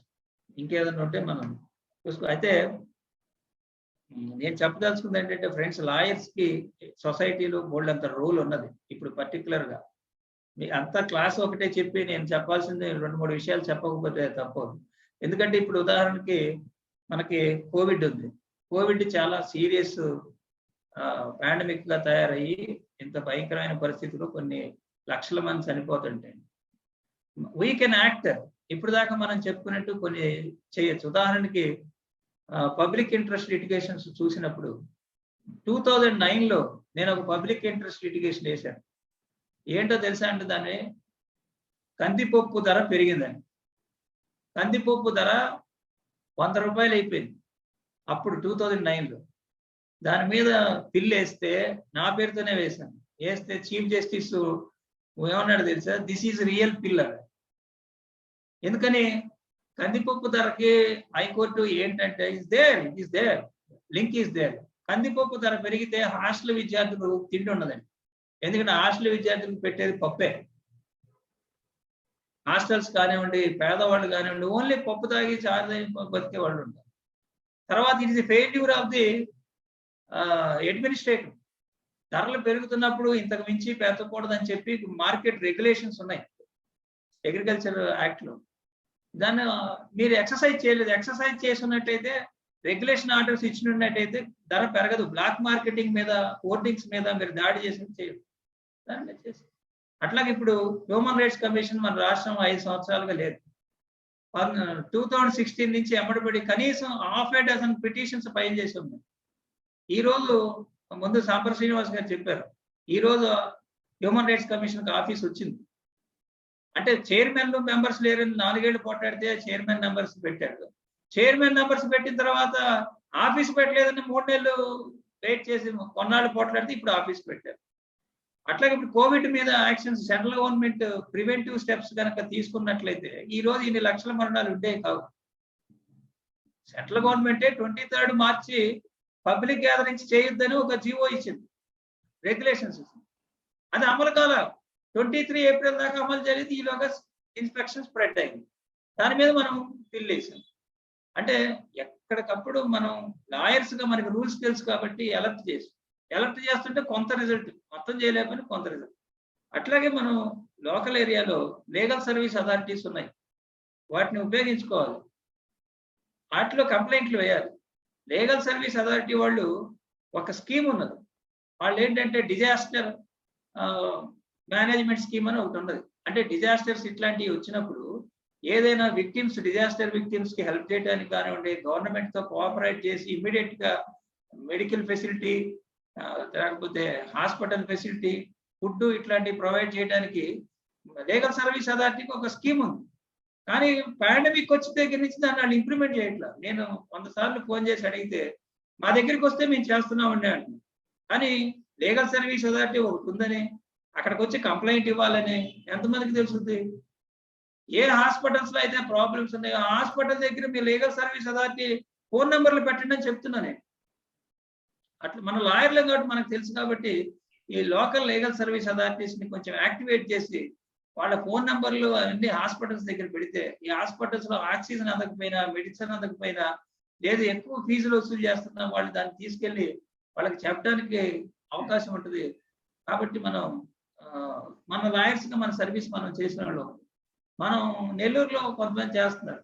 ఒక్క చిన్న పిటిషన్ వేస్తే దాని ఎఫెక్ట్ కొన్ని వందల మందికి వస్తుంది. ఇప్పుడు వచ్చినాయన్నీ దేశంలో వచ్చిన అనేక కేసుల్లో ఒక పిటిషన్ వాల్యూ దేశం అంతా మార్పు వచ్చేది. ఇప్పుడు sexual harassment, prevention of sexual harassment at work places అనే చట్టం ఎట్లా వచ్చింది? సుప్రీంకోర్టు ఒక జడ్జిమెంట్ ద్వారా వచ్చింది. Visakha versus state of Rajasthan 2013 act. అది అప్పుడు. సో అంటే నేనేం చెప్తున్నాను, ఒక లాయరు ఒక పని చేస్తే దాని ఎఫెక్ట్ ఎంటైర్ స్టేట్ మీద ఉండొచ్చు, ఎంటైర్ కంట్రీ మీద ఉండొచ్చు. కాబట్టి మనం అనేక మంది చేస్తున్నారు. ఇప్పుడు దాని ఫ్రూట్స్ మనం లాయర్స్ కమ్యూనిటీ చేస్తున్నారు. దీన్ని గ్రౌండ్ లెవెల్లోకి తీసుకెళ్తే ప్రజలకు మనం ఎక్కువ సేవ చేసిన వాళ్ళు అవుతాం అని చెప్పి వాటిని ఉపయోగించుకోమని, వాటిని ఎక్సర్సైజ్ చేయాలని చెప్పి నా రిక్వెస్ట్. ఇంకేమైనా డౌట్స్ ఏమైనా ఉంటే మాట్లాడండి sir. we will go for interactive section, sir. Okay.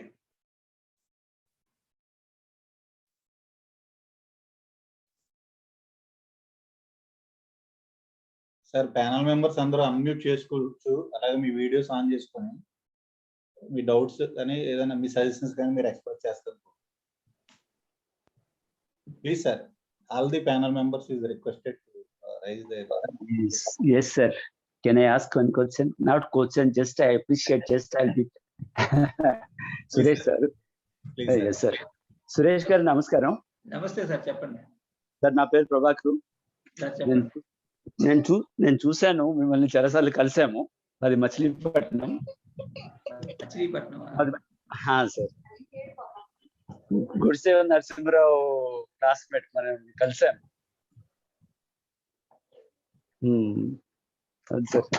చాలా బాగా చెప్పారు sir. You have elucidated effectively and efficiently. It is very much useful to the trial court lawyers. So ఎందుకంటే వాళ్ళు తెలుసుకోవాల్సిన విషయం ఏంటంటే, నేను చెప్పదలుచుకున్నది, హైకోర్టులో ప్రాక్టీస్ చేసే అడ్వకేట్స్ కి కేసెస్ వాళ్ళ దగ్గర నుంచే వస్తాయి. మనకి హైకోర్టులో కానీ సుప్రీంకోర్టులో ప్రాక్టీస్ చేసే అడ్వకేట్స్ కి కింద కోర్టుల నుంచే వస్తాయి. ప్రతి రిట్టు అక్కడి నుంచే సమస్య ఎదురవుతుంది, ట్రయల్ కోర్టు నుంచి, అక్కడి నుంచే. కాబట్టి trial court advocate he should know about writs. Suppose ఇవాళ ఉన్నాయి, మీ సేవల్లో ప్రాబ్లమ్స్ వస్తున్నాయి, చాలా ప్రాబ్లమ్స్ వస్తున్నాయి. అలాగే సచివాలయాలు ఉన్నాయి, సచివాలయాల్లో ప్రాబ్లమ్స్ వస్తున్నాయి. వీళ్ళు తీసుకెళ్ళి ఏదో అప్లికేషన్స్ ఇస్తున్నారు, మంత్స్ టుగెదర్ వాటి మీద రిజల్ట్ ఏం రావట్లేదు. అప్పుడు లోకల్ అడ్వకేట్ దగ్గరికే ఆ వ్యక్తి వస్తాడు, వచ్చి అడుగుతాడు, ఏం చేయాలి సార్ ఇలా అవుతుందని. కాబట్టి మీరు ఈ రోజు చెప్పడం వల్ల వాళ్ళందరికీ చాలా ఉపయోగం ఉంటుందని నేను అనుకుంటున్నాను sir. I will appreciate you once again. Thank you sir. Hello Ramesh గారు చెప్పండి సార్. సురేష్ గారు చెప్పండి రమేష్ గారు. ఇప్పుడు మున్సిపాలిటీ అంటే ఇందాక మున్సిపాలిటీ గురించి డిస్కషన్ వచ్చింది కదా. మున్సిపాలిటీ లేఅవుట్స్ లో ఒకసారి కామన్ పర్పస్ కింద అది డిక్లేర్ చేసిన తర్వాత మళ్ళీ దాన్ని తీసేసి ఏ పర్పస్ కైనా ఉపయోగించవచ్చా, కన్వర్ట్ చేయొచ్చా దాన్ని? ఒకసారి కామన్ ఏరియాగా ఇచ్చిన తర్వాత, కమ్యూనిటీ పర్పస్ ఇచ్చిన తర్వాత ఏం చేయడానికి లేదు. అంటే ఇండివిజువల్ చేయడానికి లేదు. కమ్యూనిటీ పర్పస్ లో మళ్ళీ చేంజ్ చేసుకోవచ్చు. పార్క్ గా ఇచ్చిన దాని దేవాలయం, యాక్చువల్ గా పార్క్ గా ఇచ్చిన దాని దేవాలయం కూడా చేయకూడదు. కమ్యూనిటీ పర్పస్ లో ఏమైనా చేంజ్ చేసుకోవచ్చు, కానీ దాన్ని మళ్ళీ ఇండివిజువల్ కి ఇల్లు కట్టుకోవడాలు లేదా షాపులు కడతాలో అట్లాంటివి చేయకూడదు. లేఅవుట్ లో దానికి స్పెసిఫిక్ గా ఈ కమ్యూనిటీ కోసం దాని కామన్ ఏరియాగా చూపిస్తేనే లేఅవుట్ పాస్ అవుతుంది. అవును, లేఅవుట్ రూల్స్ ఉంటాయి. మున్సిపల్ లేఅవుట్ డైరెక్ట్ గా మున్సిపల్ చేయడానికి లేదు. Okay, thank you.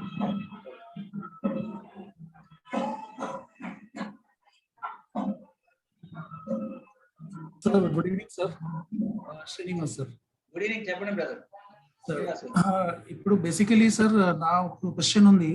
ఇప్పుడు ఇండియన్ డొమెస్టిక్ మార్కెట్ అంటే డొమెస్టిక్ ఏరియాలో అయితే we are fine to file writs and petitions, ఈఐఎల్స్ మనం చేస్తాం. But in case if international అయితే అప్పుడు ఎలా చేస్తాం సార్? సే ఫర్ ఎగ్జాంపుల్ ఇప్పుడు already the trade is agreed. ఇప్పుడు ఒక మనిషి ఆల్రెడీ ట్రేడ్ 1 minute సింపుల్ గా ఒక మాట. జ్యూరిస్డిక్షన్ హైకోర్టుకి ఎట్లా వస్తుందంటే కేవలం టెరిటరీ మీద మాత్రం వచ్చేది బిఫోర్ 1963. 15 కాన్స్టిట్యూషనల్ అమెండ్మెంట్ యాక్ట్ వచ్చే వరకు కూడా కేవలం టెరిటరీ బేస్ చేసుకుని, అంటే విత్ ఇన్ ది టెరిటరీలో జరిగితేనే ఉంటేనే ఆఫీస్ ఉంటేనే అని చెప్పేవాళ్ళు. కానీ 15th కాన్స్టిట్యూషన్ అమెండ్మెంట్ తర్వాత either part or whole cause of action arise అయితే జ్యూరిస్డిక్షన్ ఉన్నది హైకోర్టుకి. అంటే cause of action either part or whole something cause of action ఇక్కడ ఉండాలి. ఉంటే writ can be maintainable before that high court. What ever your question is, what ever your subject is, you think your self. అందులో ఏదైనా cause of action కొంత అయినా part అయినా ఇక్కడ ఉన్నదా, ఉంటే it is maintain. You understand my point? yes sir completely clear. Yes. Sir good evening sir. Good evening, చెప్పండి. Class చాలా బాగుంది సార్, మాకు బాగా ఉపయోగపడుతుంది. విజయనగరం నుండి సత్యం అండి సార్ నా పేరు. Thank you sir. ఇప్పుడు గవర్నమెంట్ స్కీమ్స్ పెడుతుంది కదా, Yes. ఇప్పుడు పెన్షన్స్, ఇప్పుడు హౌస్ స్థలాలు, ఇతర ఇప్పుడు ఈ మధ్య ఇస్తున్నటువంటి నవరత్నాల స్కీమ్స్ లో కొంతమందికి అందుతున్నాయండి. Yes. అది స్కీమా యాక్ట్ అంటే అందనట్టు అర్హులు అయ్యి అందనటువంటి వాళ్ళు పొలిటికల్ గా కొంతమందికి ఇవ్వడం లేదు. అది జీవోనే ఉంటుందండి. అంటే ఇప్పుడు ఇప్పటికీ కూడా ఈ రోజు కూడా పెన్షన్స్ ఏ గవర్నమెంట్ అయినా సరే వాళ్ళ మనిషి కాదు అంటే ఇవ్వకుండా ఇంకా మిగిలిపోతూనే ఉంటున్నారండి అర్హులు అయి కూడా. You can challenge, no doubt at all. అది హైకోర్టులోనే వేసుకోవాలా ఎక్కడ హైకోర్టే, అడ్మినిస్ట్రేటివ్ యాక్షన్ కాబట్టి హైకోర్టే. ఛాలెంజ్ చేసి. ఓకే, చాలా మంది not implementing GO.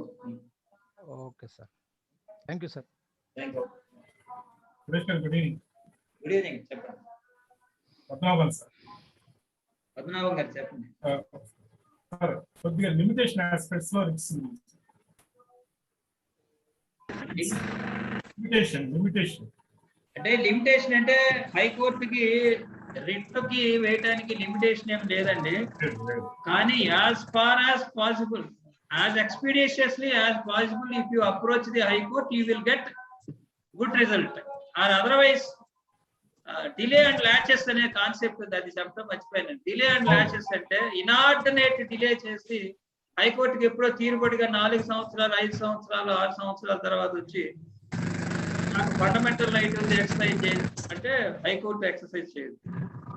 Unreasonable డిలేని discourage చేస్తారు.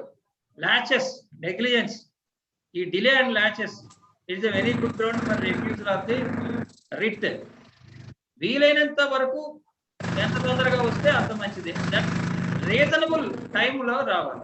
అది ఎంత రీజనబుల్ టైము ఏంటని మనం చెప్పలేము, అది కాజ్ ఆఫ్ యాక్షన్ బట్టి ఉంటుంది. చాలా వరకు లిబరల్ గానే ఉంటారు, బట్ బియాండ్ లిమిట్ మీరు 10 ఏళ్ల తర్వాత 15 ఏళ్ల తర్వాత వస్తే కుదరదు. అఫ్ కోర్స్ కొన్ని సిచ్యువేషన్స్ ఉంటాయి, దాంట్లో ఎవరు ఏం చేయగలిగేది.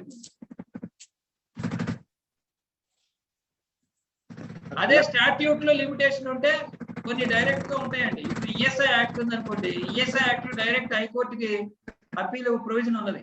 ఒక లిమిటేషన్, ఒక హైకోర్టు మన ఈఎస్ఐ కోర్టు ఓపీ తర్వాత హైకోర్టుకి రావాలి, దాంట్లో టైం లిమిటేషన్ ఉంది. అట్లా స్టాట్యుటరీ లిమిటేషన్ అంటే you have to comply that, or otherwise you have to file under section 5 of limitation. Can I speak? Yes, sir. I am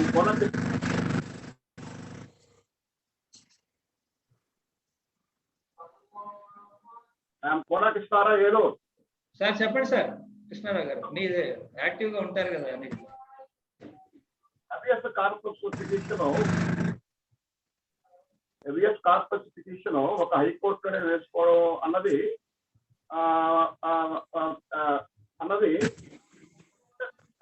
ప్రకారం ఇప్పుడు హైకోర్టుకి హెబియస్ కార్పస్ అని పేరు పెట్టారు sir.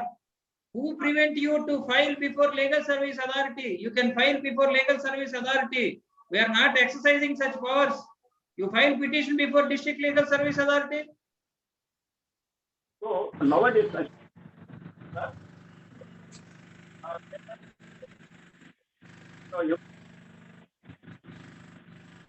there are a number of district courts in every district. So the power of a habeas should be transferred to district courts. For that, నేను ఒక example చెప్తానండి. Right to information act లో right to information act 2005 illegal కస్టడీలో ఉన్నట్టుగా right jurisdiction లో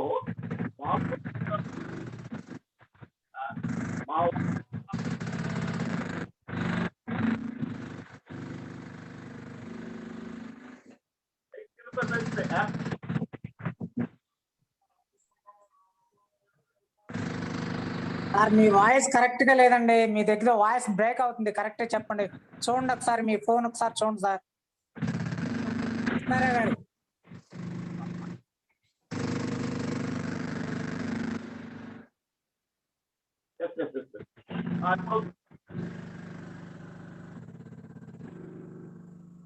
గారు ఒక question ఉందండి. Can I writ file challenging any provisions of central enactment on the ground that a grass missing something whatever it may be. High Court recent Supreme Court judgment entante High Court can struck down the central acts. Earlier there is a limitation, writ proceeding rules lo kuda central act ni challenge cheyakodani unnadi, kani latest Supreme Court judgment prakaram High Court can set aside, struck down the central acts. కాబట్టి మనం complaint 24 hours చెప్పాలి, వాళ్ళు చెప్పట్లా.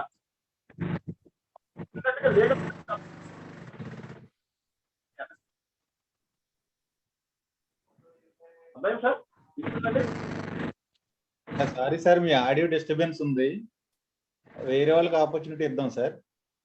లేదా మీరు text పెట్టండి sir please sir, మీరు chat చేయండి sir please. And he is asking about district court to having authority for the habeas corpus. Habeas corpus అని పేరు పెట్టడానికి లేదు, కానీ we can file petition of illegal custodies. That is the duty of the legal service authorities. Yes. The time is rolling sir. ఇంకా ఎవరైనా ఉంటే opportunity వాడుకోండి sir please. Sir ఒక చిన్న రిక్వెస్ట్ సార్, మీరు చాలా ఎక్స్పీరియన్స్డ్ పర్సన్ అండ్ ఇందులో PILs and writs చేశారు. So in case if you have a list of all the writs and PILs of yours, అది మీరు అంటే if you do not reserve any copy rights or something, you can please share it with the group sir. అది చిన్న request sir. List కావాలా మీకు? అప్పుడు ఏం కావాలి సార్? కంప్లీట్ లిస్ట్ అయితే then we can go through it. List అయితే మీరు హైకోర్టు వెబ్సైట్ లోనే ఉంటుంది. అంటే మీరు చేసింది సార్, అంటే మీరు చేసినైనా ఉంటుంది, ఎనీ అడ్వకేట్ మీరు చేసినా ఉంటుంది, నేను చేసినా ఉంటుంది, ఎవరు చేసినా ఉంటుంది. కేస్ స్టేటస్ లోకి వెళ్తుంది. ఈ కోర్ట్స్కి వెళ్ళి ఆయన అడ్వకేట్ నేమ్ ఇచ్చి చూస్తే మొత్తం ఆయన స్టేటస్ ఉంటుంది కదా sir. Thank you sir. Okay, last 2 questions sir, last 2 interactions.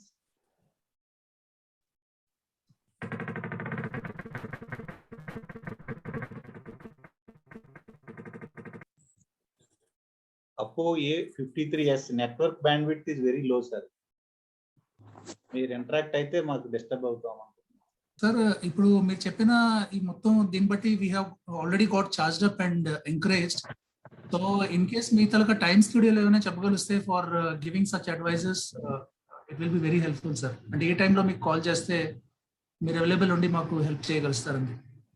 Normal గా ఎప్పుడైనా ఈవినింగ్ బ్రదర్, మీ అందరికి లాయర్ ఆఫీస్ ఎప్పుడు ఫ్రీ అవుతారో మీకు తెలిసిందే కదా. Saturday Sunday okay, any time after 10 before 8 working days after 4 or 5 you can call me. Thank you sir. Sir John Joseph sir, John Joseph sir తమ చాలా ఇంట్రెస్ట్ గా ఉన్నారు మార్నింగ్ నుంచి సిన్స్ ఈవినింగ్. తమరు ఏదైనా ఇంటర్ఫియర్ అవుతారా సార్ ప్లీజ్?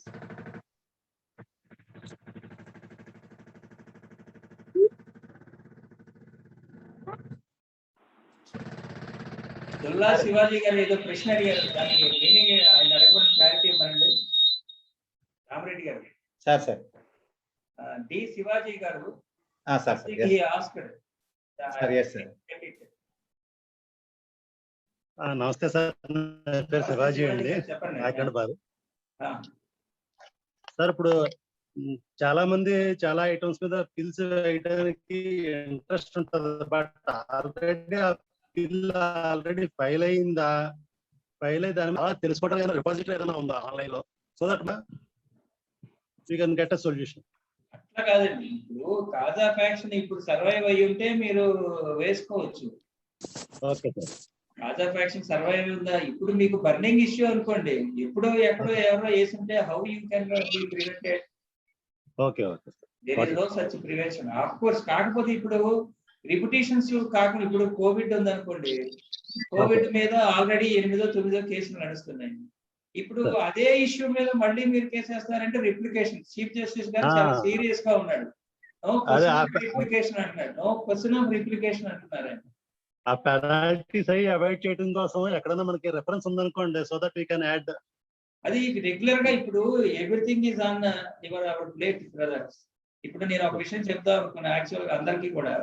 ఇంతకు ముందు ఏంటంటే లాయర్ అనేవాడు he has to work hard, more to bring food on his plate. అంటే you take food as a information. ఇప్పుడు ఇంత ఇన్ఫర్మేషన్ ని మనం గ్యాదర్ చేయాలంటే ఒక కేసు లాగా సంబంధించి, ఒకప్పుడు there is no chance, internet లేదు, సాఫ్ట్వేర్ ఇవన్నీ ఏమీ లేవు, ఓన్లీ బుక్స్ ఆర్ సీనియర్స్. కానీ ఇప్పుడు nowadays everything is in our plate except eating capacity. We have to eat how much you can eat. That is in present situation. ఇంత situation అప్పుడు లేదు. ఎక్కడుండే ఒక సైటేషన్ కావాలంటే ఎన్ని పుస్తకాలు ఏఎల్డీలు అని ఎన్నో రిఫండ్ చేసుకోవాల్సి వచ్చేది. ఇప్పుడు అక్కడ లేదు. Everything is in our finger tips. Is it not sir? Yes sir, totally agree with you. Thank you sir. Sir, John Joseph sir, please sir.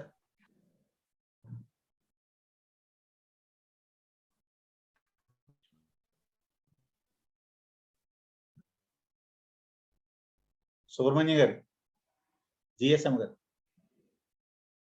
Sir please sir. Sir నమస్తే సార్. ఈ రోజు చాలా బాగా చెప్పారు సార్ క్లాసు. దాంట్లో important citations మీరు చెప్పారు కొన్ని, మాకు చాలా useful sir. Understanding the concept of writ సంబంధించి ఇండివిజువల్ కెపాసిటీ మీద కూడా వేయచ్చని, లేక కొన్ని అసలు మామూలుగా జనరల్ కాన్సెప్ట్ లో ఎవరు ఊహించలే, అంటే మేము మామూలు తెలియదు కాబట్టి ఒక నోషన్ లో ఉండిపోతాం. రిట్ సంబంధించి లిమిటేషన్స్ ఇంతే అనుకునే ఒక నోషన్ లో ఉండిపోతాం. మీరు దాన్ని వైడన్ చేసి స్కోప్ ఎక్స్ప్లెయిన్ చేశారు సార్, చాలా థ్యాంక్ యూ సార్. మాకు వీలైతే ఇవన్నీ కూడా ఒక లిస్ట్ ఆఫ్ సైటేషన్స్ మాకు షేర్ చేయగలిగితే మేము ఇంకా బెటర్ మేము ఫీల్ అవుతాం sir. I will send to Ramareddy గారు. ఆయన పేరు ఏంటంటే రెడ్డి గారు, రామారెడ్డి గారు, రామారెడ్డి.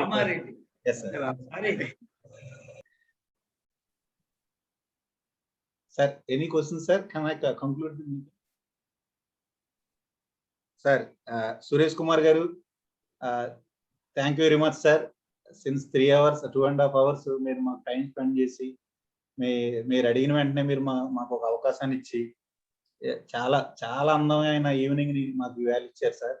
చాలా the meeting is very informative, inspirational గా ఉంది, ఇన్ఫర్మేటివ్ గా ఉంది, ఫ్రెండ్లీగా ఉంది సార్. ఒక విషయం చెప్తాల్సుకున్నాను నేను, అది మర్చిపోతున్నాను కొత్తగా. ఏంటంటే ఇప్పుడు independence and integrity of judicial system and lawyers అనేది తగ్గుతుంది. మీకు ఒక ఎగ్జాంపుల్ చెప్పి నేను ముగించేస్తాను. సుప్రీంకోర్టు జడ్జి పోస్ట్ ఆఫర్ ఇచ్చారు, రిజెక్ట్ చేశారు ఒక ఆయన. లా మినిస్టర్ ఆఫర్ ఇచ్చారు, రిజెక్ట్ చేశారు ఒక ఆయన. అటార్నీ జనరల్ పోస్ట్ ఆఫర్ ఇచ్చారు, రిజెక్ట్ చేశారు ఒక ఆయన. అండ్ అంబాసిడర్ పోస్ట్ కోసం ఒక ఎక్స్టర్నల్ మినిస్టర్ ఆ లాయర్ గారి దగ్గరికి వెళ్ళి కూర్చుని నువ్వు యాక్సెప్ట్ చేస్తావా చేయవా, లేకపోతే నీ ఇంటి ముందు ధర్నా చేస్తానని ఒక ఎక్స్టర్నల్ మినిస్టర్, ఒక సెంట్రల్ మినిస్టర్ వెళ్ళి ఒక లాయర్ దగ్గర ఇంట్లో కూర్చుని గొడవ చేయాలి. ఇవన్నీ ఒకే లాయర్.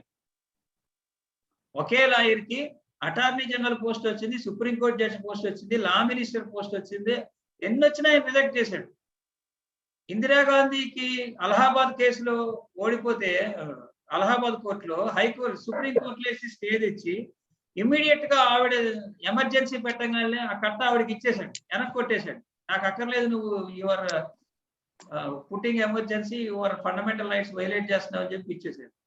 ఎవరైనా నాని పాల్కివాలా అంటే ఈ నాని పాల్కివాలా గురించి గొప్ప చెప్పడానికి నేను చెప్పలా. Nani Palkhivala very costly lawyer. But ఇక్కడ జరిగింది చూడండి, ఇన్ని విషయాలు వచ్చినా కూడా ఆయన యాక్సెప్ట్ చేయాలి. కానీ ఈ రోజు ఏం జరుగుతుంది, ఒక జడ్జి పోస్ట్ కోసం ఇంటిగ్రిటీని, judge post Supreme Court judge post retire అవ్వగానే ఏదో ఒక పోస్ట్ లో జాయిన్ అయిపోతున్నారు. యూనియన్ మినిస్టర్, సెంట్రల్ మినిస్టర్ వీళ్ళందరినీ పొగుడుతున్నారు, ప్రధానమంత్రి అంతటోడు ఇంతటోడు.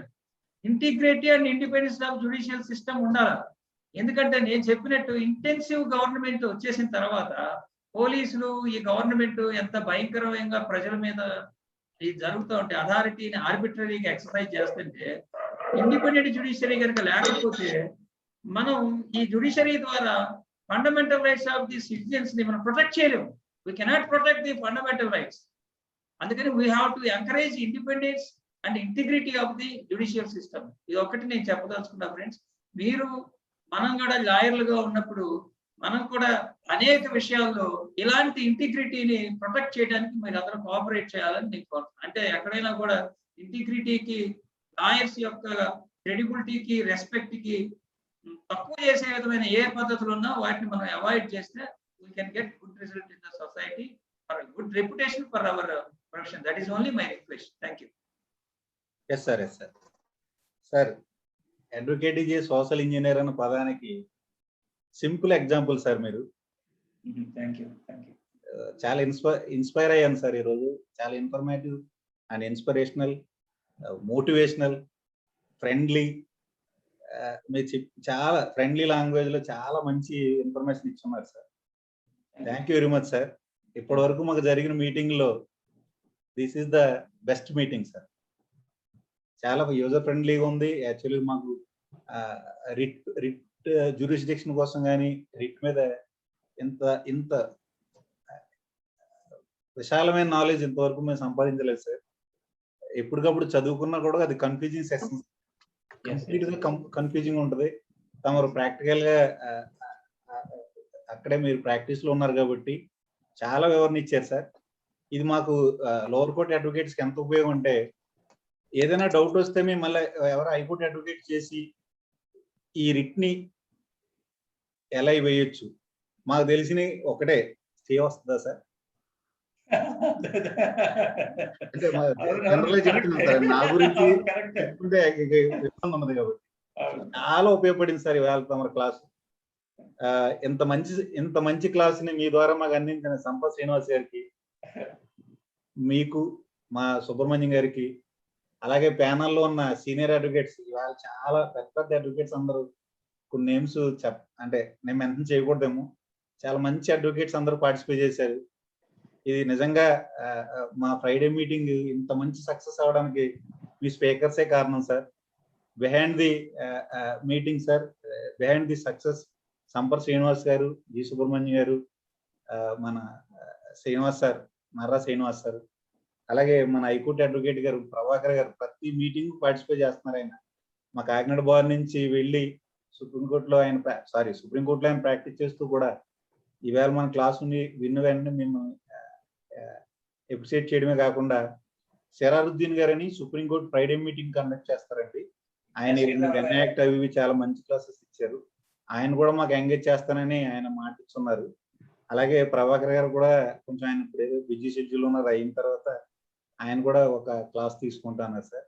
దయచేసి ప్యానల్లోని సభ్యులందరూ కూడా మీరు ప్రతిసారి ఇలాగే మాకు ఎంకరేజ్మెంట్ ఇస్తూ, ఇది నిజంగా మీ సీనియర్స్ అందరూ పాల్గొంటే మాకు ఎంత ఇన్స్పిరేషనల్గా ఉందంటే, మీరు పాల్గొని అంత విషయాన్ని ఇవ్వగలుగుతున్నాం అన్న దీంతో మా జూనియర్స్ చాలా ఇన్స్పిరేషన్ వచ్చి మా సబ్ జూనియర్స్ కూడా ఈ మీటింగ్ కోసం చాలా పోటీ పడుతున్నారు.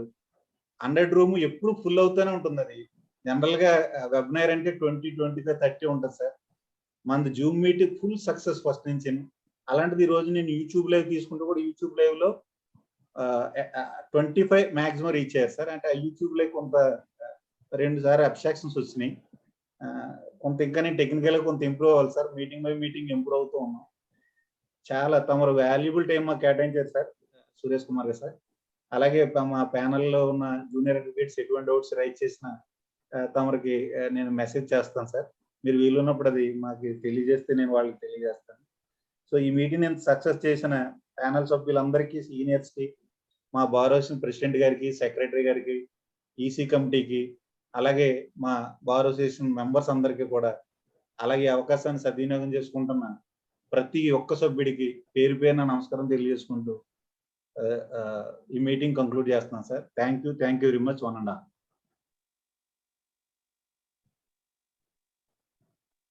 Thank you sir. యూట్యూబ్ లో దొరుకుతా ఇది? ఆల్రెడీ యూట్యూబ్ లో లైవ్ ఉంది సార్. నేను తర్వాత ఇప్పుడు ఇది ఏదైతే ఈ కంప్లీట్ సెషన్ అంతా కూడా రికార్డ్ అయింది సార్. నేను దాన్ని యూట్యూబ్ లో డ్రైవ్ లో పెడతాను, లింక్ షేర్ చేస్తాను సార్. సో ఆఫ్లైన్ లో ఎవరైతే ఈవేళ మీటింగ్ అటెండ్ అవ్వలేదు they can enjoy that. Sir members ఎవరైనా థ్యాంక్ యూ ఉంటే తెలియజేయండి సార్. క్లోజ్ చేయండి. Thank you so much sir. Thank you sir. Thank you sir.